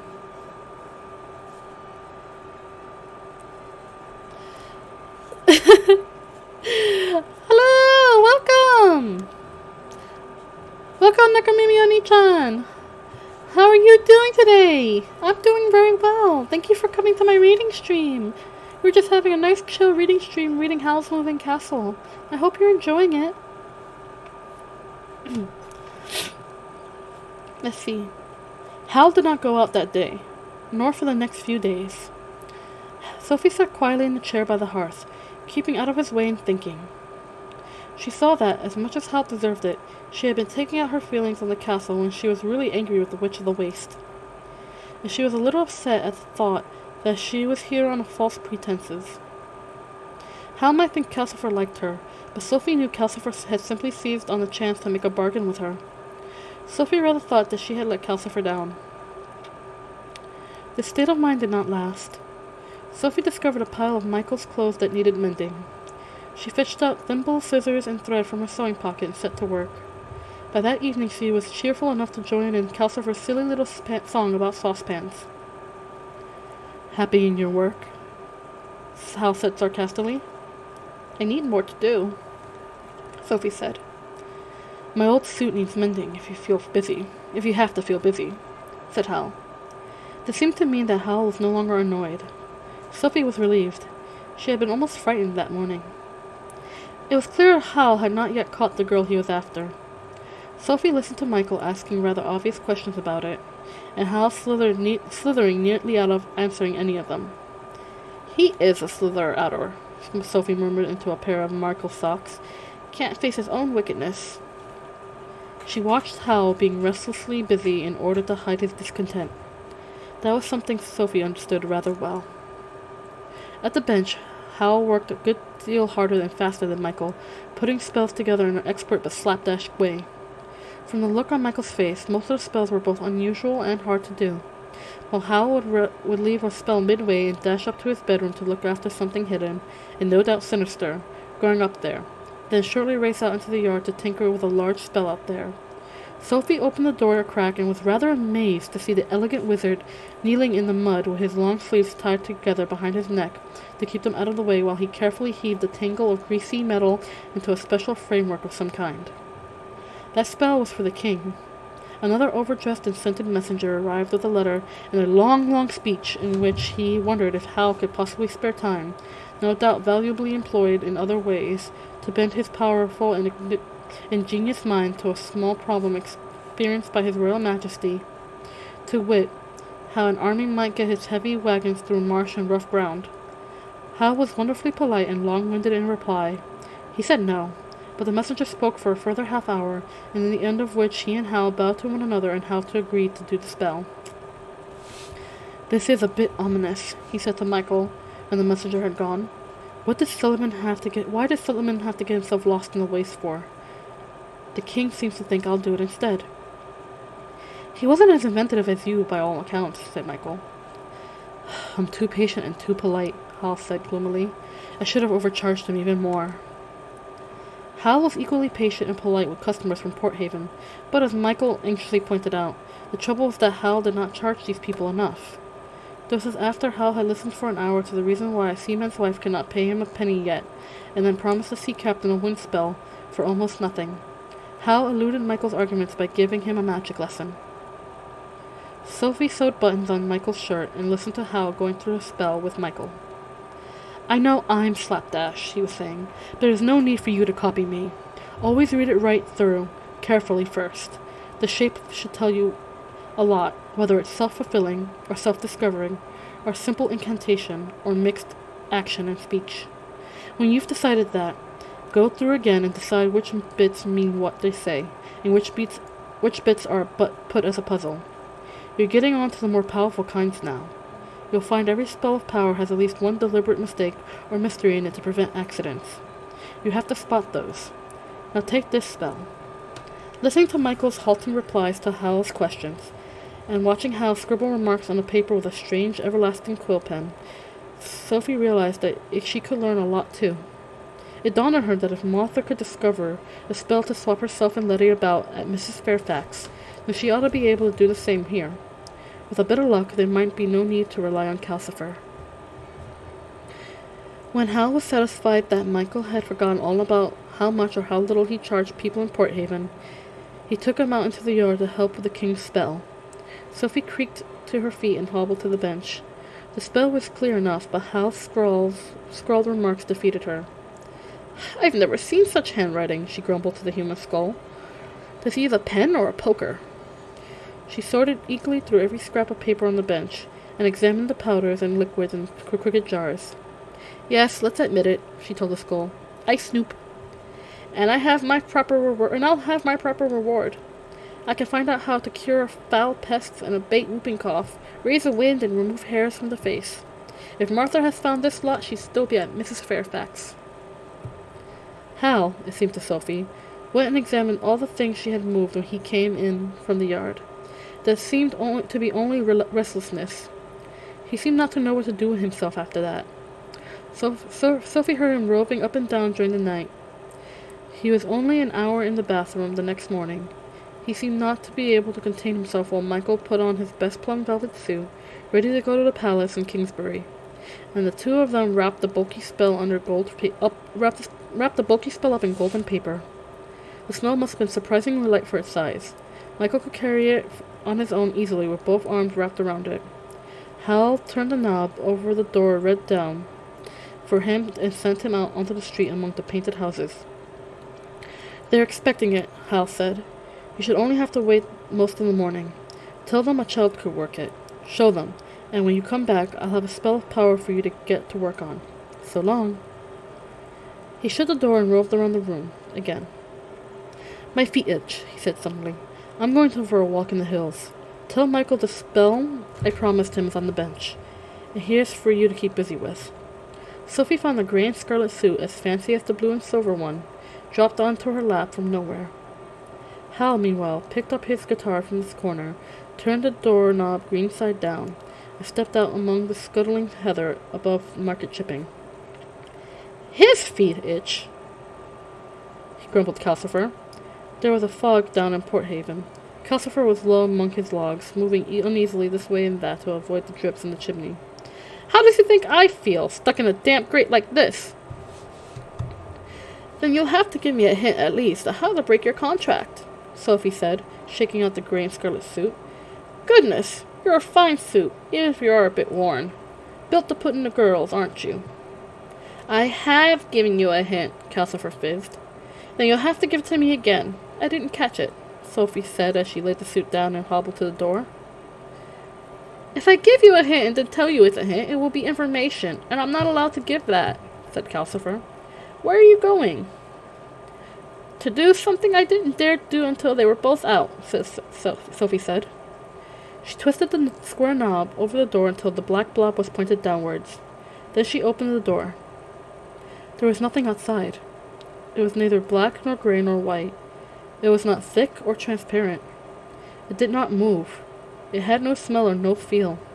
When Sophie put a very cautious finger out into it, it was neither hot nor cold. It felt of nothing. It seemed utterly and completely nothing. What is this? She asked Calcifer. Calcifer was as interested as Sophie. His blue face was leaning right out of the grate to see the door. He had forgotten the fog. I don't know, he whispered. I only maintain it. All I know is that it's on the side of the castle that no one can walk around. It feels quite far away. It feels beyond the moon, Sophie said. She shut the door and turned the knob green-sided downward. She hesitated a minute and then started to hobble to the stairs. He's locked it, said Calcifer. He told me to tell you if you try to snoop again. Oh, said Sophie. What has he got up there? I have no idea, said Calcifer. I don't know anything about upstairs. If you only knew how frustrating it is. I can't even really see outside the castle. Only enough to know which direction I'm going in. Sophie, feeling quite equally frustrated, sat down and began to mending the gray scarlet suit. Michael came in quite soon after that. The king saw me at once, he said. He looked around the room. His eyes went to the empty corner where the guitar usually stood. Oh no, he said. Not the lady friend again. I thought she'd fallen in love with him and it was over days ago. What's keeping her? Calcifer fizzed wickedly. You got the signs wrong.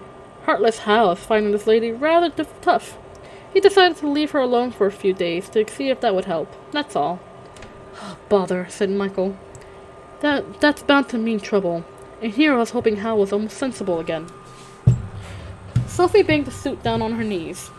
Really, she said, how can you both talk like that about such utter wickedness?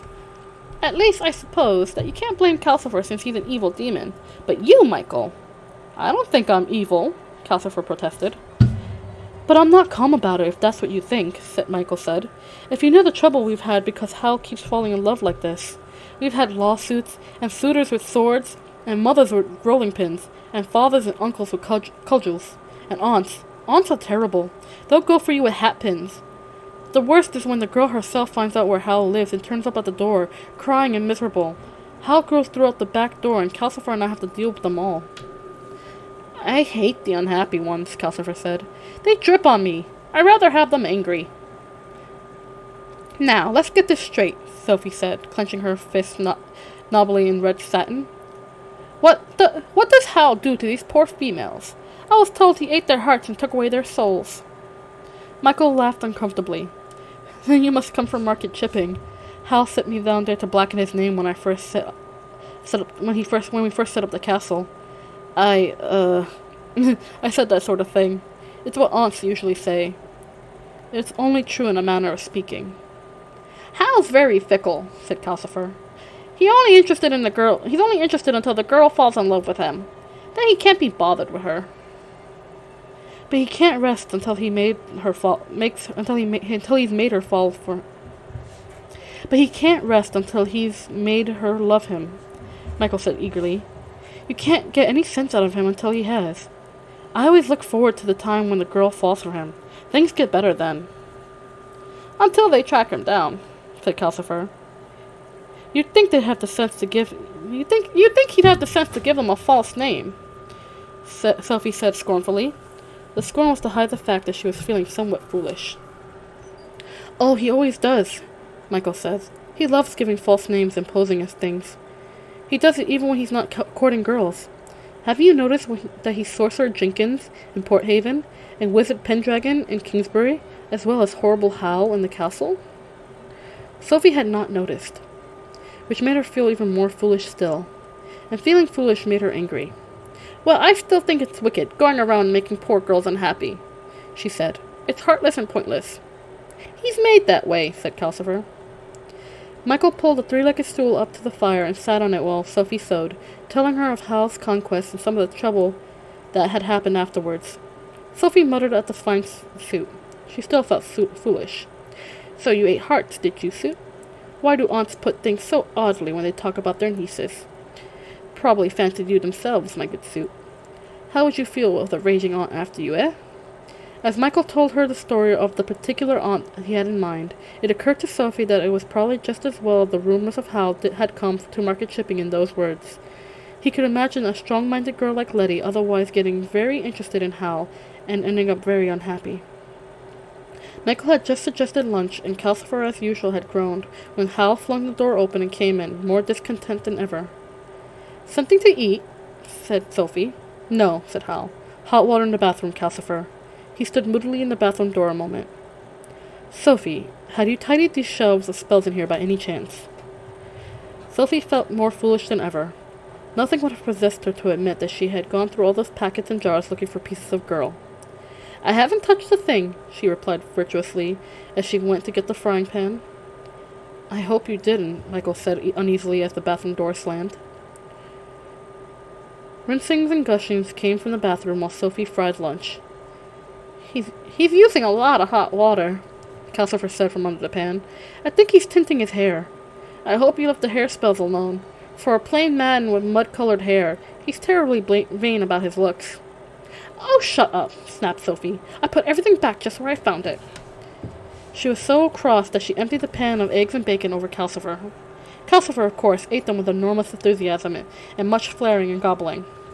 Sophie fried more over the spitting flames. She and Michael ate them.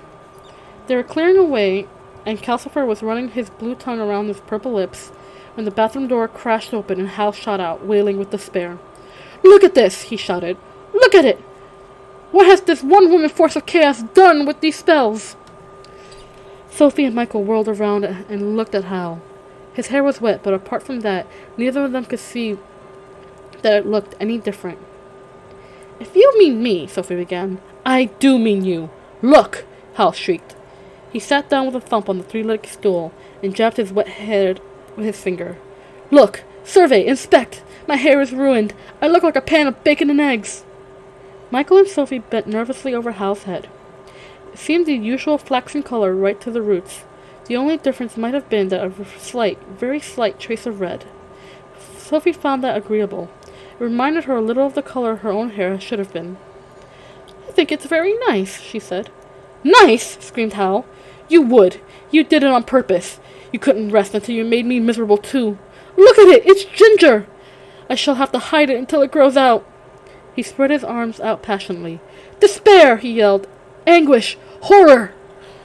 The room turned dim. Huge, cloudy, human-looking shapes bellied up in all four corners and advanced on Sophie and Michael, howling as they came. The howls became moans of horror. The howls began as moaning horror, and went up to despairing brays, and then up again to screams of pain and terror. Sophie pressed her hands to her ears, but the scream pressed through her hands louder and louder still, more horrible every second. Calcifer shrank hardly down to the grate, and flickered his way under his lowest log. Michael grabbed Sophie by her elbow and dragged her out to the door.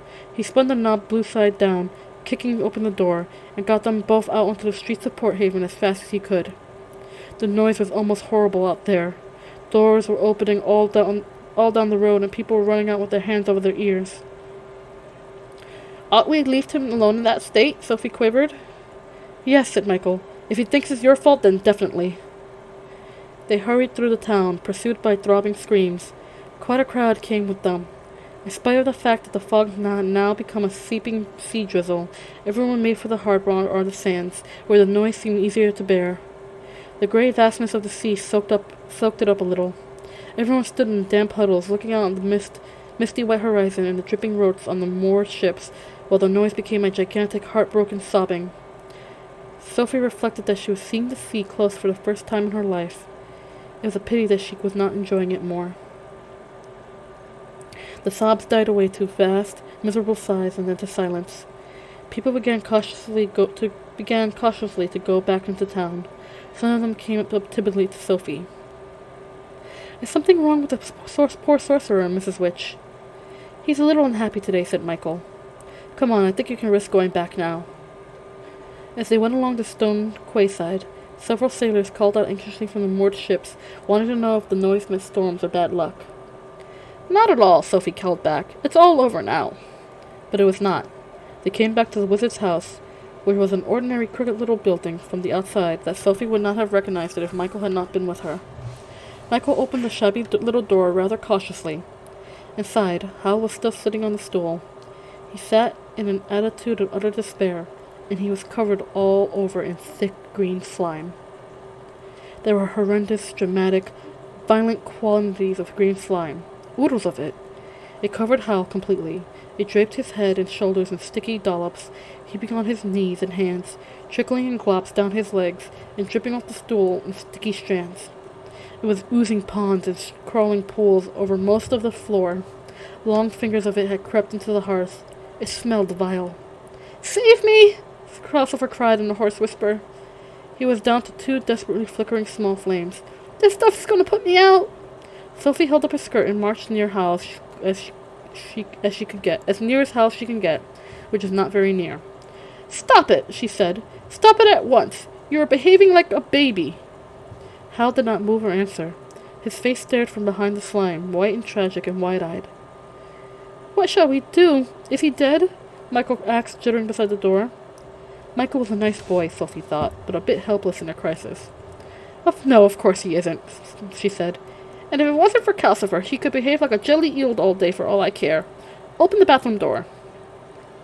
While Michael was working his way between pools of slime to the bathroom, Sophie threw her apron into the hearth to stop more of the stuff getting near Calcifer and shoved up a shovel.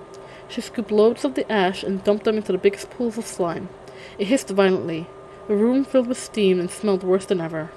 Sophie furled up her sleeves, bent her back to get a good purchase on the wizard's slimy knees, and pushed Howl, stool and all, towards the bathroom. Her feet slipped and skidded in the slime, but of course the ooziness helped the stool move too. Michael came and pulled at Howl's slime-draped sleeves. Together they trundled him into the bathroom. There, since Howl still refused to move, they shunted him into the shower stall. Hot water, Calcifer, Sophie panted grimly.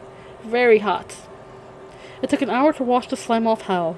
It took Michael another hour to persuade Howl to get off the stool into dry clothes. Luckily, the grey and scarlet suit Sophie had just mended had been draped over the back of the chair and out of the way of the slime. The blue and silver suit was ruined. Sophie told Michael to put it in the bath to soak. Meanwhile, mumbling and grumbling, she fetched more hot water. She turned the knob green down and swept all the slime out onto the moor.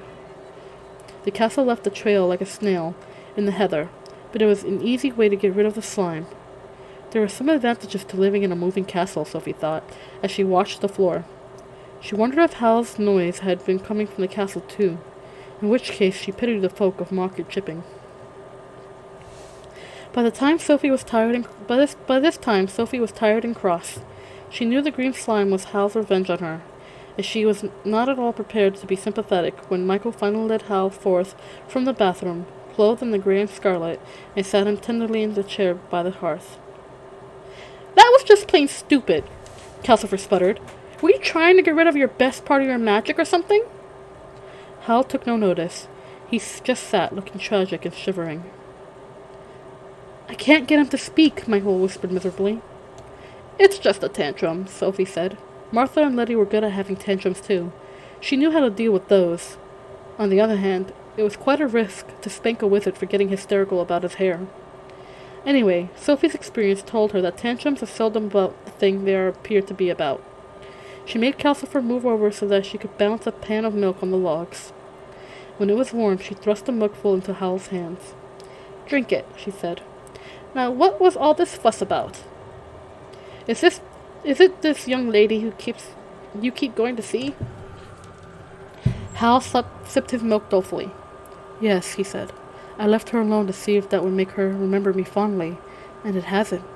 She wasn't sure, even when I last saw her. Now she tells me there's another fellow. He sounded so miserable that Sophie felt quite sorry for him. Now his hair was dry, she noticed guiltily. It really was almost pink. She's the most beautiful girl there ever was in these parts, Howl went on mournfully. I love her so dearly, but she scorns my deep devotion and gets sorry for another fellow. How can she have another fellow after all this attention I'm giving her? They usually get rid of the other fellows as soon as they come along. Sophie's sympathy shrank quite sharply. It occurred to her that if Howl could cover himself with green slime so easily, then he could just as easily turn his hair the proper color. Then why don't you feed the girl a love potion and get it over with, she said. Oh no, said Howl. That's not playing the game. That would spoil the fun. Sophie's sympathy shrank again. A game, was it? Don't you ever give a thought for the poor girl? She snapped. Howl finished the milk and gazed into the mug with a sentimental smile. I think of her all the time, he said. Lovely, lovely Letty Hatter. Sophie's sympathy went for good. With a sharp bang, a good deal of anxiety took its place. Oh, Martha, he thought, you have been busy, so it wasn't anyone in Cesari's you were talking about. Alright, everybody, we have hit the 2-hour mark. My throat is starting to get a little bit on the sore side, and I think it's a good place we can leave it until next time. We got to the slime scene, which is one of my favorites from the movie and one of my favorites from the book. It really kind of showcased how much of a butthead that Howl can really be sometimes. And I love it so very much. I hope you all enjoyed the story, and I hope that next week when we continue, you can all be here. And hopefully we won't have any technical issues. Like today, we had some seriously bad technical issues, and I want to apologize for that. It almost never happens this badly, but, you know, kind of the risk you take for being a VTuber, I guess. Thank you all so much for being here. Tomorrow there is not going to be a stream. It'll give me some time to rest my voice. And Thursday we will be streaming Undertale again. We should be able to finish up the main storyline of the game, where we go through the neutral and pacifist routes. And, you know, we'll end up finishing the game then.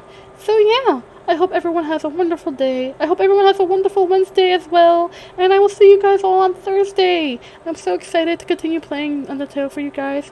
And I just can't wait to see you all again. So remember, hug your friends. Tell someone you love them. And be a force for good from the world, because goodness knows the world could use a little more goodness. Okay, I hope everyone takes care and has a wonderful day. I love you all so very, very, very much. Mwah! Take care, you guys. Bye!